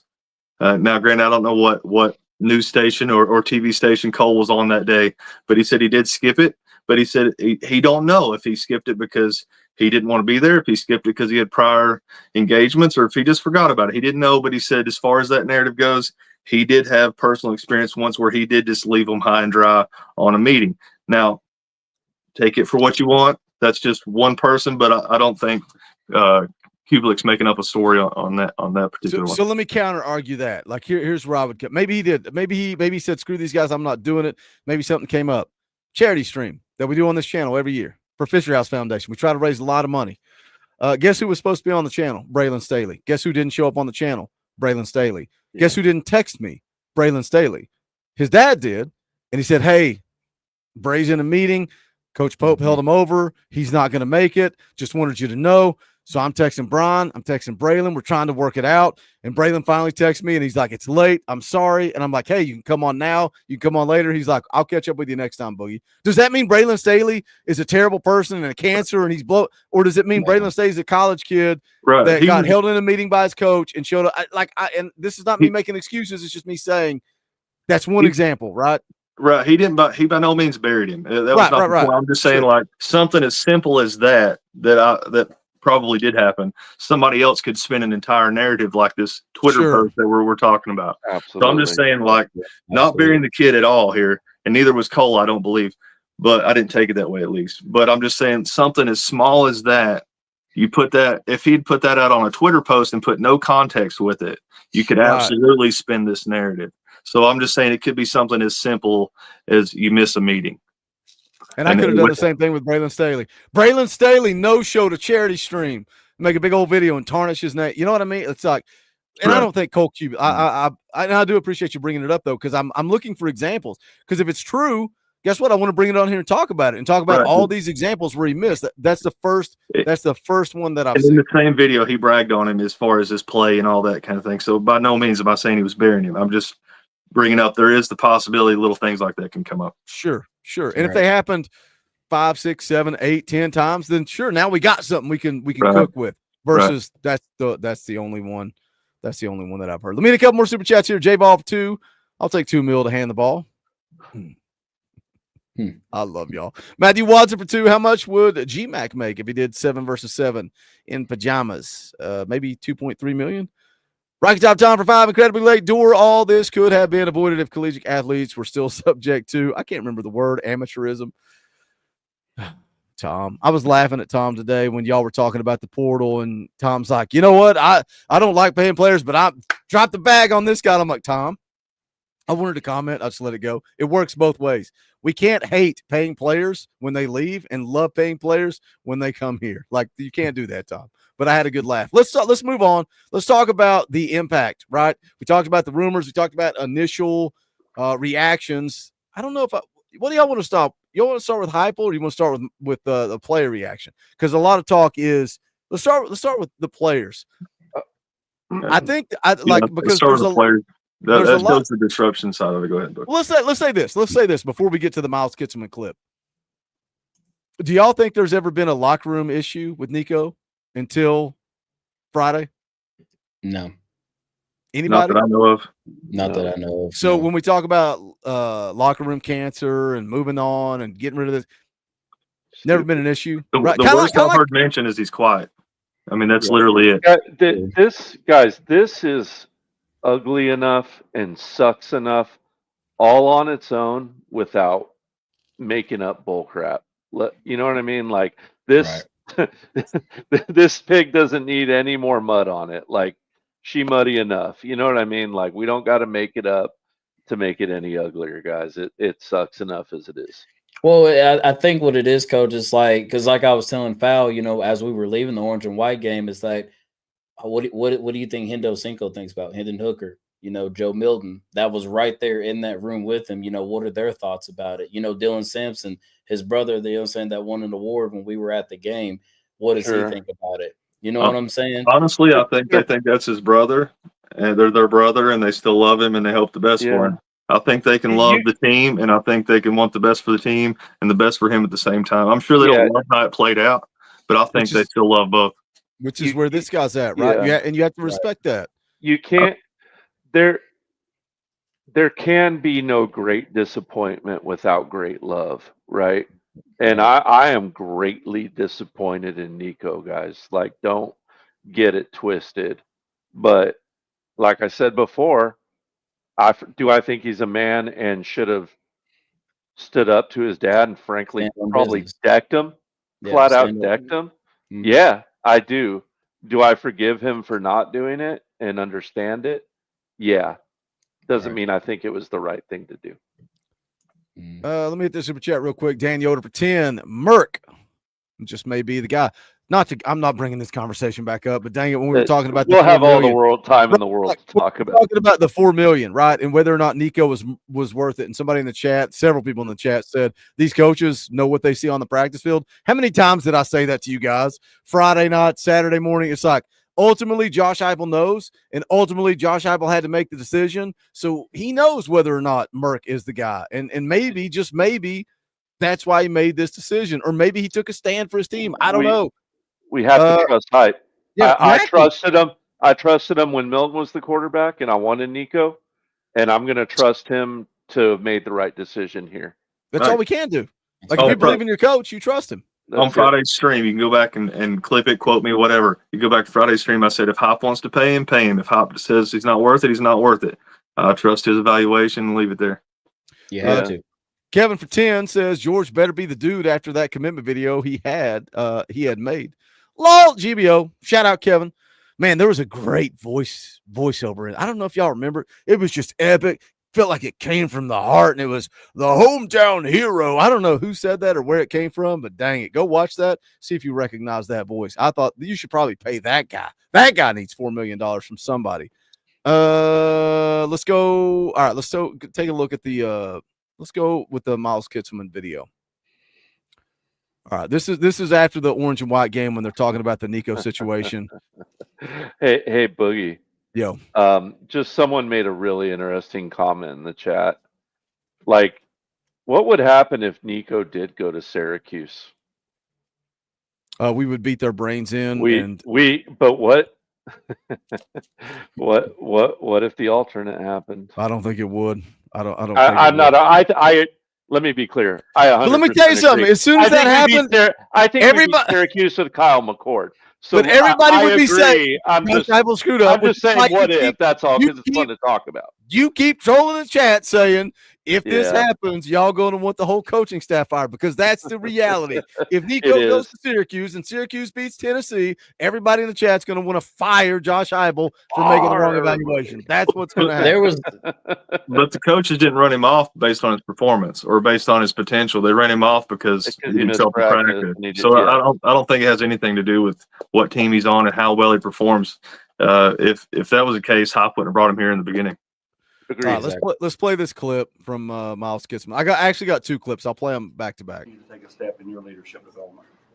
Yeah, obviously I'm old. I'm really old, but I've been a part of some really talented teams that haven't won a whole lot because there were individuals on those teams, and quite frankly, there's no other group that I'd rather go to war with right now than the guys that we got on this team, and just implementing that. And knowing that I got their back, and I don't even have to question if they have mine. And just day in and day out, show them that I'm going to give my everything for this program, for this team. And again, a lot of people can speak. I want to go to war with those guys in that locker room, guys that I know have my back. I've been a part of teams that are individuals. You got to remember, this is one day after Nico AWOL practice. Like that's what we have to keep in mind. Let's move it forward. I want to listen to this too. By the way, that was the PR guy. What's his name? Bill? Is it Bill Martin? Is that his name? They kept exchanging glances because Miles Kitselman was going scorched earth. He was not holding back. And Bill Martin said, you have permission to speak freely. Say what's on your mind. Say what you feel. And this is what Miles Kitselman says. Just like we're doing. Plug and play, man. I mean, like I said before, I've been on some talented teams that haven't done too well because there are a bunch of individuals on those teams. And I'm not just saying this to say this, but, man, this team's different. Our O-line's close. Our wide receivers are close. Our tight ends are the closest group I've ever been with. Our quarterbacks are close. Like, man, this team is a team. And like I said before, there's no one else that I'd rather go to war with. And, just letting these guys know, like, man, we're good with whoever we got back there at quarterback. We got some dogs here, and these two guys. We got guys that want to be here. We got guys that want to give their all, and they're going to go the extra mile to do whatever they can to give us the best opportunity to win outside of this. That's the leader, man. I love what he had to say. I loved his comments. You can also see that George he just looks uncomfortable. But when they talk, like you see this response, this is the main thing I wanted to take away from this is everybody was worried about guys hitting the portal. And I was too. That's why I said pay him. What are the dominoes that come out? Had a conversation with a fan that knew absolutely nothing. He didn't know anything. He didn't have any side baseball, but he told me not to worry. And that makes me confident. Y'all can probably connect the pieces if you rewind the stream of who I talked to in the stands. I don't think we have to worry. I think can this bond this team? Can this bond this team? Nico leaving and Tennessee winning the PR nightmare, and the fact that Nico skipped practice, can it bring them together instead of separating them? Absolutely. And you hope it does, right? I mean, if there's any positive, that's it. I mean, that's absolutely it. You hope they realize how important they are to each other, how important their brothers are, how important it is to appreciate what one another are doing for each other. Like the part I wanted to touch on is like you look at Kits there, like if I'm not mistaken, he wasn't 100% sure he would get to come back, and then all the rules change that he gets to come back. Then you look at these guys who transfer in for the one and done type guys. We talk about Tennessee will be fine, Tennessee will adapt, even if they take a chink this year, and then they get over the hump, right? Well, those guys that are seniors, those guys that came in for one and done, they don't get that opportunity. So if you want to take a blow to the team, if you want to look at and see who really took it on the chin, I think it's those guys. So in my mind, Kits and all those guys have an absolute reason to be mad, have a reason to be upset, because he came back just for this, for this run, this specific run. And now that, however you want to look at it, that may not be as good a run as it could have been. I agree with everything you just said, Fal. I will say this because I've been around a couple teams that have gone through some turmoil, and right now there's a fire, right? And that fire is going to do one of two things this season, right? It's going to burn up the opposition, or it's going to burn this team to the ground, right? And that's only going to be told on the grass in the SEC, right? So yeah, they need to harness it, and they need to do all those things, and not just say them, but live them, right? That's going to be in practice when no one's watching, right? In the film room, holding each other accountable, right? On your reps, on your after practice workouts. It's easy to be fired up when coach pulls you into the locker room and says, hey, you got to strap it up for your brothers, right? You got to lace them up extra tight. You know, time to put on your work boots, tighten your chin strap, and fight for the man next to you. Where they need to keep that fire going is in the day-to-day consistency. And if they can do that, I think they can fight through this and be okay. Yeah, absolutely. All I'm saying is, make no mistake, though, they are playing with fire now, and they need to direct it, or it will burn them. Well, but I think they can. It puts a chip on their shoulder, coach. You know what I'm saying? Because see, now, like, you see that all this is conspiring and everything. And, you know, just like, you know, we were all talking about it at Sweet Peas. And of course, you know, shout out to Bob. I don't know if, you know, Bob's here tonight. I buy Bob's meal, and then he doesn't even show up on this. What?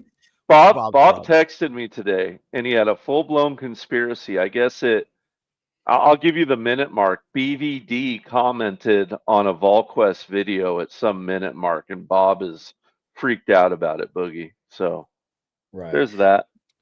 Yeah. But yeah, say shout out to Bob. But it's funny though. I just report the news. Yeah.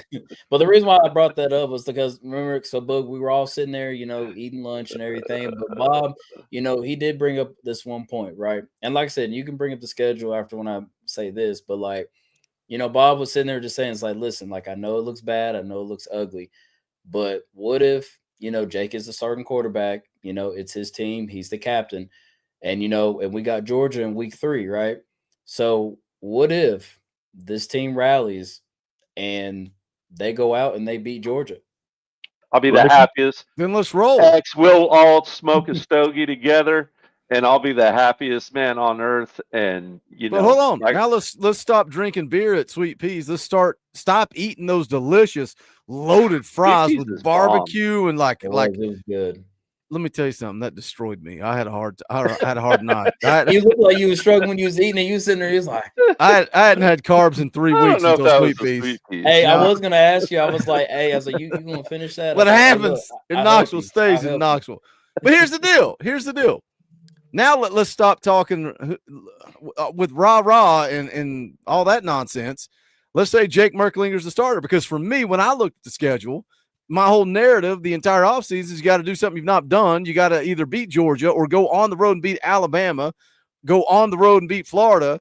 That's with Nico. We're saying, man, a lot of people are saying 8-4, 9-3. Now the same people are saying, well, we have to have Nico or else we're gonna go 4-8. Well, which is it? Does Nico suck, or is Nico going to take us from 9-3 to 4-8? Like, which one is it? Somebody please tell me, because I'm trying to figure it out. But with Nico, I'm thinking 10-2 is possible, but we got to do something we've never done before. We could also go 9-3. We could take a step back. Now I look at it, and if Jake's a starter, no disrespect, man, I'm Team Jake. I want him to succeed. We're losing at Georgia. Or against Georgia. We're losing at Alabama. We're losing at Florida. And I also have to look at that Mississippi State game on the road. I've got to look at that Kentucky game on the road. And now all of a sudden, I'm going from 2 to 3 losses to 4 to 5 losses. So, Boogie, can I ask you a question? Oh God, I don't know. But before, maybe 2 weeks ago, we had Kaner on here. Do you recall? Yep. And we were talking about, is this a bigger season for Josh Heupel or for Nico? And I think everyone was pretty emphatic that it was Nico, right? Correct. Mm-hmm. Is this now the biggest season ever for Josh Heupel, or does he get a mulligan? I think he gets a mulligan. I think Fowles disagreeing with. I think he gets a mulligan because I think now you go out and go 7-5, 8-4. Well, it's because you lost your starting quarterback, but we still got Faison coming. George is going to develop, continue to recruit. I think he got a mulligan. Fowl, why do you disagree with that? I agree with that narrative. I could give him a mulligan personally if you wanted to throw all that stuff in there. I'm just saying this fan base is not going to give him a mulligan. This media whirlwind that we all live in is not going to give him a mulligan. They're not going to look at that. They're going to maybe at the beginning, but they're going to be like, look, it's year, what is he on now? 4 or 5, whatever we're on here now. And they're going to say, well, this is the guy you brought in. This is how it worked out. I would love to give him a mulligan. Don't get me wrong. I'm not saying that. I don't want to see Coach go anywhere. Let that be said. But do you think Vols Twitter is going to get? Huh? No. Well, some people are stupid and delusional. I agree. Do you think he deserves a mulligan? Do you think he does? That's tough, man. That's tough, man. I think he does. Okay, I think he does. Hang on. You're giving him a mulligan off one player. Now, Grant, it's your starting quarterback, but we're going to say, well, I get it. Hang on, but I'm saying so everybody you recruit other than quarterback doesn't matter. Like I think the quarterback's the most important. This is why I yell at Coach Jay, because he's like, defense win championships. I'm like, it's a quarterback-driven game now. Quarterback is the most important person on your team. And now Coach, you almost said it. We're rewinding. We just set this whole thing back a year because now we're going to Jake, who is not as naturally gifted and athletic. And like, I'm not trying to disrespect Jake. I was ready for Jake to compete after 2025, but now we're starting to redshirt freshman again. We're starting there should be no mulligan, though. We have a great defense and we have a great running game. And also, you SOB, you're playing devil's advocate. Control the chat. You agree with me, and you know it. When there's no mulligan because of how Josh Heupel's handled this situation. So I mean, just because of that alone, and like I said, look, every other fan base is giving us praise for us and Josh Heupel for being like, nah, we're not doing this. No, so in my opinion, no, Josh Heupel kind of gets a pass. Okay. So you saying do you think that those same other fan bases are going to give us praise if the season goes down the toilet? They're going to laugh in our faces. So my point is, like, is the mulligan? Are you talking about? Does it keep him off the hot seat if things go south? I don't think he's on the hot seat at all. 2026 becomes crucial. But do you think they're going to say, well, no big deal. Y'all went 6-6. Like, I don't think that's going to happen either. That's 6-6 is a bit much. I'm being extreme here. I'm just saying, Yeah, I think If it I think does, it keeps him. I don't think he's going to be on the hot seat for no matter what happens. I don't think he's going to be in the I hot agree. seat. I But agree. I also think he's going to take it on the shins if you were to go something ridiculous like 6-6. Yeah. And once again, guys, this is ifs. I don't think that happens. But I don't get it. if I don't think so either. if that were to happen, football's funny, and it can create a snowball effect in recruiting and everything. It's a rabbit hole we don't want to go to, which is why I said we have a fire right now, and we need to throw it on the other teams, because that crap will burn us up if we don't use it. But I was listening to the VolQuest podcast earlier today, and I loved like the way they talked about Heupel's response. I'm not going to play his media response. Y'all have already heard it. I played it on the intro. I was going to do it, but we're 2 hours in, and it's like Josh Heupel. He's a competitor, man. He's a competitor. Played at the elite level. He thrives. And they were talking about how, oh, you're playing ETSU, you're playing Austin P. He doesn't get up for that. He gives you BS answers with the media. But when you're playing Georgia and Alabama and Florida, that's when Coach Heupel rises to the occasion. Now his back's against the wall. He's pissed. He's ready to go. He like his media appearance. If you haven't watched it, go watch it. His answers were spot on. They were perfect. And I think he is going to throw. He doesn't want a free pass. Coach Heupel's ready to go to work. Period. Can I ask y'all a question? Yeah. Do you think he'll give himself a mulligan? No. Hell no. Okay, that's all I'm saying. Absolutely not. But that's why I was going back to Georgia. That's what I'm saying. That Georgia game is key, man. Is very key. Because listen, and like I said, I know it's very early prediction, but that's saying you go win that game, and I know it's at home, but you go finally beat Georgia, and you're looking at Alabama on the road. Of course, War Kentucky's daddy. Not really too much about that game. Now Florida, but still, you start building that confidence as the season goes on. We're looking pretty good, boys. I think your ceiling didn't move, your floor changed, only because I think it's the same 3 games we've talked about in nauseum for the last however many months, and then you add one more random in there, having a young guy come in, so maybe you drop the floor by a game, possibly 2 games, if you really want to get crazy with it. But I think your floor dropped a little, but I think the ceiling's still exactly the same. I'm gonna take this one last direction because we're almost 2 hours into it. But first, I want to tell you guys, if you guys want the real perspective, you guys want to know, go subscribe to Norman Johnston on YouTube. He says y'all need real perspective. Norman knows what he's talking about. I mean, he knows way more than we know. We've not had any good talking points, any good conversation. If y'all want real perspective, go subscribe to Norman Johnston. Now, if you want me to ban. You want me to ban Norman from the chat? You want me to kick him and block him so he can never participate at Talkin VAWLS again? Drop a 20 spot. I'm putting y'all on blast. Drop a 20 spot right now. I'll ban Norman Johnston. I will ban him. I mean, because I'm scared. Listen, Coach, I'm scared because he has real perspective and he may run us out of business.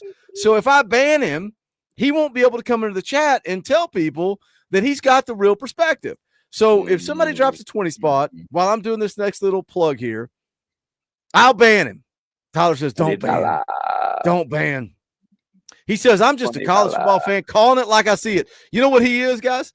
He's a realist. What he's calling. But he's a realist. You know what a realist is? A realist is someone who says they're the realist. I can't argue with your opinion, so I'm going to say I'm a realist. I devalue you. Why ban? Because it's hilarious to me. Like if you want to come in and disagree and have fun and talk and conversate, that's great. If you come in and insult, I'll drop the ban hammer for a 20 spot. I'm cheap. I'm a cheap date. It is what it is. But what I wanted to say is we've had over 600 people watching all night long. We got 268 thumbs up. 268 thumbs up. All these people that have rolled through tonight, and they're like, I kind of like y'all. But then some people are like Norman, and they're like, you guys, you have no idea what you're talking about. So he didn't hit the thumbs up. He probably hit the thumbs down. If you guys get it to 500, it's gonna take some work. I said if 1,000 people showed up, I would give away 2 free shirts. If 500 people hit the thumbs up before we tie up this conversation, I'll give away a free shirt. 500. Got to have 500 thumbs ups. Is that a word? Thumbs ups, thumb ups. Is it? It's a verb. It is now. Go with it. Cool. We'll roll with it. With it. Yep. The last talking point I want to bring up here is how should Tennessee move forward? Like, what do you do? Do you roll with Jake? Do you let Jake and George compete? Do you try to go to the portal and add a depth piece, or do you go and get the best freaking quarterback you can get? Let all three compete. Do you go with a sophomore? Do you go with a young guy, and then all of a sudden Faison Brandon's going, well, I got to compete with this guy, but if you had kept Nico, he's going to be gone, and I've got a shot at the starting job, right? So, Coach, you kick us off here. How would you attack this? Portal, best available. Do you bring Gaston Moore back as an emergency quarterback and let Jake and George compete? How do you handle this thing? It's tough not being the actual guy who's gone through practice in them, right? Because if we're being honest, everyone and this just doesn't go for me or Austin Price. This goes for every single person involved in this that wasn't at practice. We just don't know, right? We don't know, but it's going to be really telling by what this coaching staff does. If we start to hear that we're taking a shot at a bunch of number one quarterbacks and we start striking out, I'm going to start to get a little uneasy. I'm going to be honest with you. If we start going for, just some depth pieces, a warm body, then I'm going to feel better about it. I mean, that's just the bottom line. So it's hard to know. I mean, based on what I saw at the orange and white game, I go for a number one, but that orange and white game didn't mean a hell of beans. So that it's just impossible for me to say. Sorry for the non-answer, but it's going to be really telling come Wednesday. Yeah. Norman, who came in here and said that we don't know what we're talking about, now says that he said to pay Nico. That's what we all what we all said. We all said we would have paid him. All four of us. I'm so confused, Norman. I'm so confused. Norman, when I go after people in the chat and I try to make them a bit and I try to have fun around here because nobody else freaking doing YouTube channels, YouTube streams for Tennessee football has fun. They're also freaking got a stick up their butthole. I'm trying to have fun around here. And Norman's coming in, and I'm threatening to ban him, and he just agreed with all of us. I'm sorry. I got completely derailed. Sorry, Coach. I'm sorry. Yeah, just and I know people are already arguing in there. He's not worth $4 million. I don't think it's that all of us think he was worth $4 million. As a matter of fact, I think everyone in here, because I'd probably be the most lenient here, I don't think that he played up to $4 million. I think he's got that potential. Right. That's right. I think. And I would have paid him because of the position that we're currently in. Right. That's why I would have paid him, not because of what he is worth. Right. But now, do I think he's worth as much as, Lagway and Sellers, who have like very similar QBRs and stats? Yeah, I do. And that I do think. But I digress. That's all I had. Let me catch up with Super Chats because I got derailed. Timothy McGee for 2 says, I still think 8-4 and 9-3. I think that gives him a mulligan. I think 8-4, 9-3 gives him a mulligan. James for 5. This was supposed to be Nico's last year regardless. Rest in peace this year. Hope for the best. Continue where we're going to begin with. I think Nico may have probably come back. I think he would have likely come back. God bless America. I clicked on the wrong Super Chat. Let me go back up. Bert Smith Real Estate for 10. Any chance the players caught wind that Nico's dad or Nico was asking for $4 million or wasn't happy with the portal additions, and that started causing dissension in the locker room? I don't think there was dissension in the locker room until Nico missed practice. I think when he went AWOL, I think that's when they got pissed. Otherwise, I don't know that they cared. Sam Strock for 5. If Nico goes to Syracuse, then Tennessee and Syracuse should have a $2 million bet on the game between their collectives. GBO, I like that way of thinking. That'd be funny. I could get down with that. Funny. Knox for Predator Catcher for 5. Go get Levitt or Gaston. If not, let the young guns ride it out. Gaston could run this offense just as well as Nico did, if not better. I disagree with that. Everybody that was attacking Nico and wanted Gaston, and then he goes in and starts just throwing up picks, they're like, oh, excuse me, never mind, I was wrong. So I want Gaston as an emergency backup. Again, it all depends on who goes into the portal. For me, let Jake and George compete. Go get Gaston as the emergency backup. But if a stud goes in, go get him. If a stud goes in, go get him. Hold on. Let me jam. Nothing I expected this season changes. This team will live or die with discipline in the line of scrimmage. Nico was gravy, not the taters.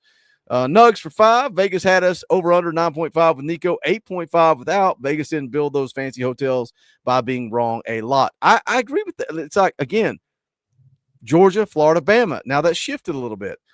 Sports Banner for 5. Hype gets a mulligan. We would have ignorant fans screaming for his head, but they made the playoffs last season. Timothy for 5. Didn't he sign a contract for 3 years for $8 million and $350,000 sign-on bonus? I think I could live on that. I saw somebody put out that he was making over $40,000 per week. That's where I have a problem. Jason drops the 20 spot. Oh no. Oh no, I've got a problem. No. I have a problem. Jason drops the 20 spot. I'll play the clip. Rocky Top, you'll always be. I was kind of rooting for him. Everybody's saying don't ban him, don't do it, don't ban Norm, don't ban Norm. He agreed with us about paying Nico though. Can we ban him for like 2 minutes and unban him? I don't want Jason to get mad at me. I said to do it. I'll put him in timeout. I'll put him in timeout. Okay. Norm's in timeout. Jason, is that enough? Is it enough to put him in timeout? I gave him a little slap on the wrist, like me and Coach Jay got for Film Breakdown one time. Gave him a little slap on the wrist. Another 20 to save on me? I made the rule. I like the way you think, Coach Jay. I like the way you think. I'll let Jason decide. Jason dropped the 20 spot. Jason, Game No Bueno says ban him, ban him, ban him. Jeff says give him fan base wants blood. Joey says leave Norman B. He shorted you a penny. Ban Jason. Oh no, he did. It was he left it. So I'm sorry, Jason. I said 20. You dropped $19.99. Shout out to Joey for saving me. Joey saved me. All right, Coach, I cut you off. I don't know if you had any more to add to that. No, I'm good. I'm good. That's funny though. What are your thoughts, X? Go to the portal, get a starter. Go to the portal, get depth. What do you think? Well, as we were sitting at Sweet Peas, and then Burns came and joined us and stuff. And shout out Burns. Shout out to you, Burns. I said love you, dog. You got to go get a depth piece, man. I mean, and we all talked about it, right? I mean, if Jake is the starter and you got G-Mac as the 2, I mean, that's great.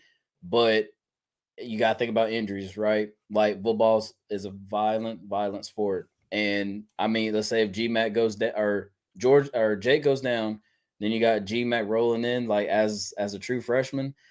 I don't know how to really feel about that. So, but yeah. So and then too, it is hard to kind of go into the portal and just kind of see what's out there, right? I guess while all the other medias and stuff are tracking to see where Nico's going to end up going, with his deal and everything.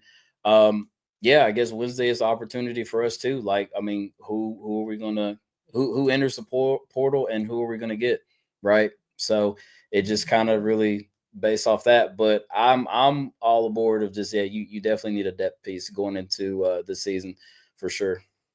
Let me get a couple more super chats and we'll get to foul meeting. Timothy McGee for 5. I think the adults in the room need to hold these kids to their contract and fulfill it. They can't. That's the problem. That's the problem. They can't.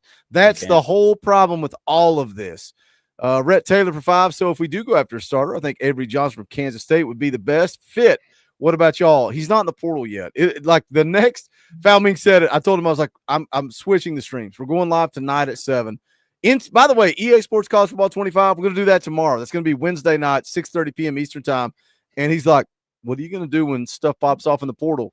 I'll delay it again, and we'll go live and we'll talk about the portal. My schedule is flexible. We're gonna do whatever we need to do, but I got a lot going on with everything going on with my buddies, so I don't know what my schedule is going to look like. But make sure you're subscribed and dialed in, and we will make sure you guys know. But I will continue to move the EA Sports College Football stream if there is something worth talking about in the portal. So take note of that. But tomorrow night, 6:30, come hang out. We'll continue this conversation. But go ahead, Fal. What are your thoughts on it? First off, on that part, if anybody's wondering if we're tampering, right? We should be. We absolutely are tampering. Okay, let's not kid ourselves. As far as who to bring in, I want to bring in, and maybe this is just too easy of a take here, but like I want to bring in the absolute best guy that we can bring in the door. Put him in that room, and if Jake's the guy, Jake's the guy. If George is the guy, George is the guy. They'll rise to the top if they're the guy. If you bring in, which it doesn't matter who you bring in, but I want the best option to bring those guys to the top. If I bring in I don't know what we're going to get, but let's say we bring in an A-list option, and Jake's the guy still, that puts a lot more confidence in my mind about Jake versus if I bring in just a depth piece and you're like, well, Jake's the starter. And you're like, okay, what, you didn't prove anything that we didn't already know. So what was the point there? And also, Jake's been a year in the system.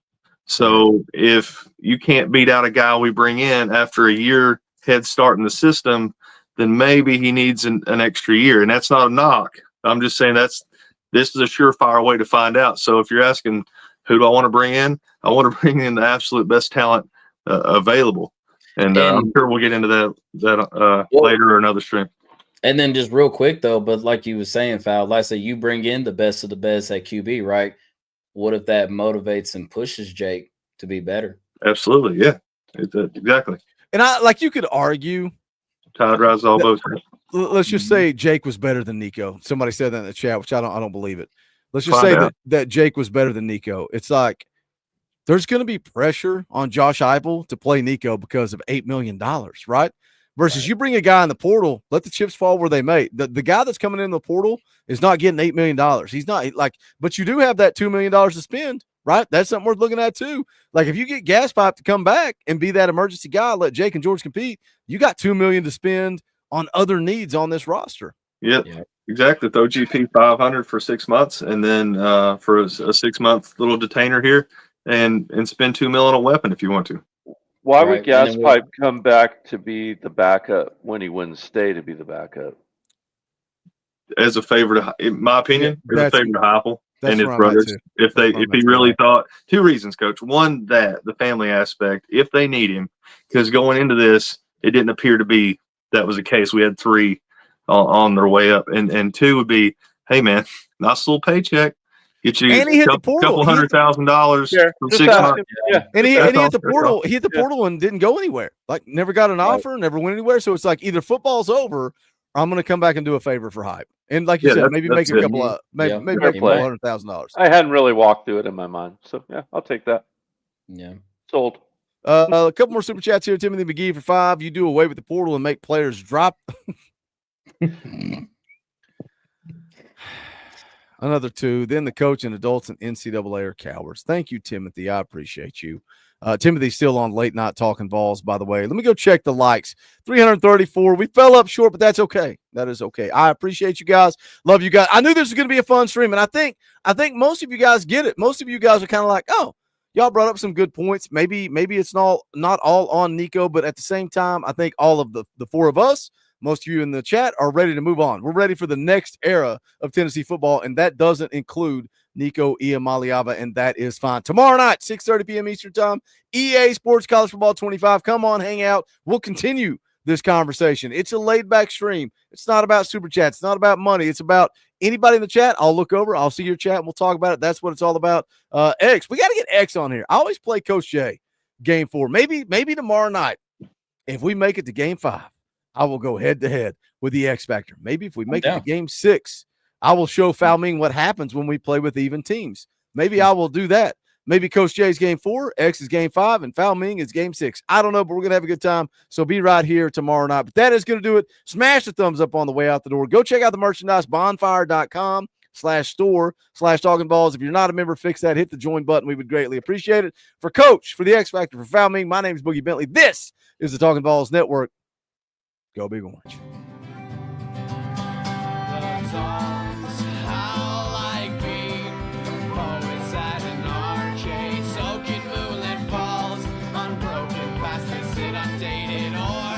That we call home, and it's night and I'm alone and I'm alive.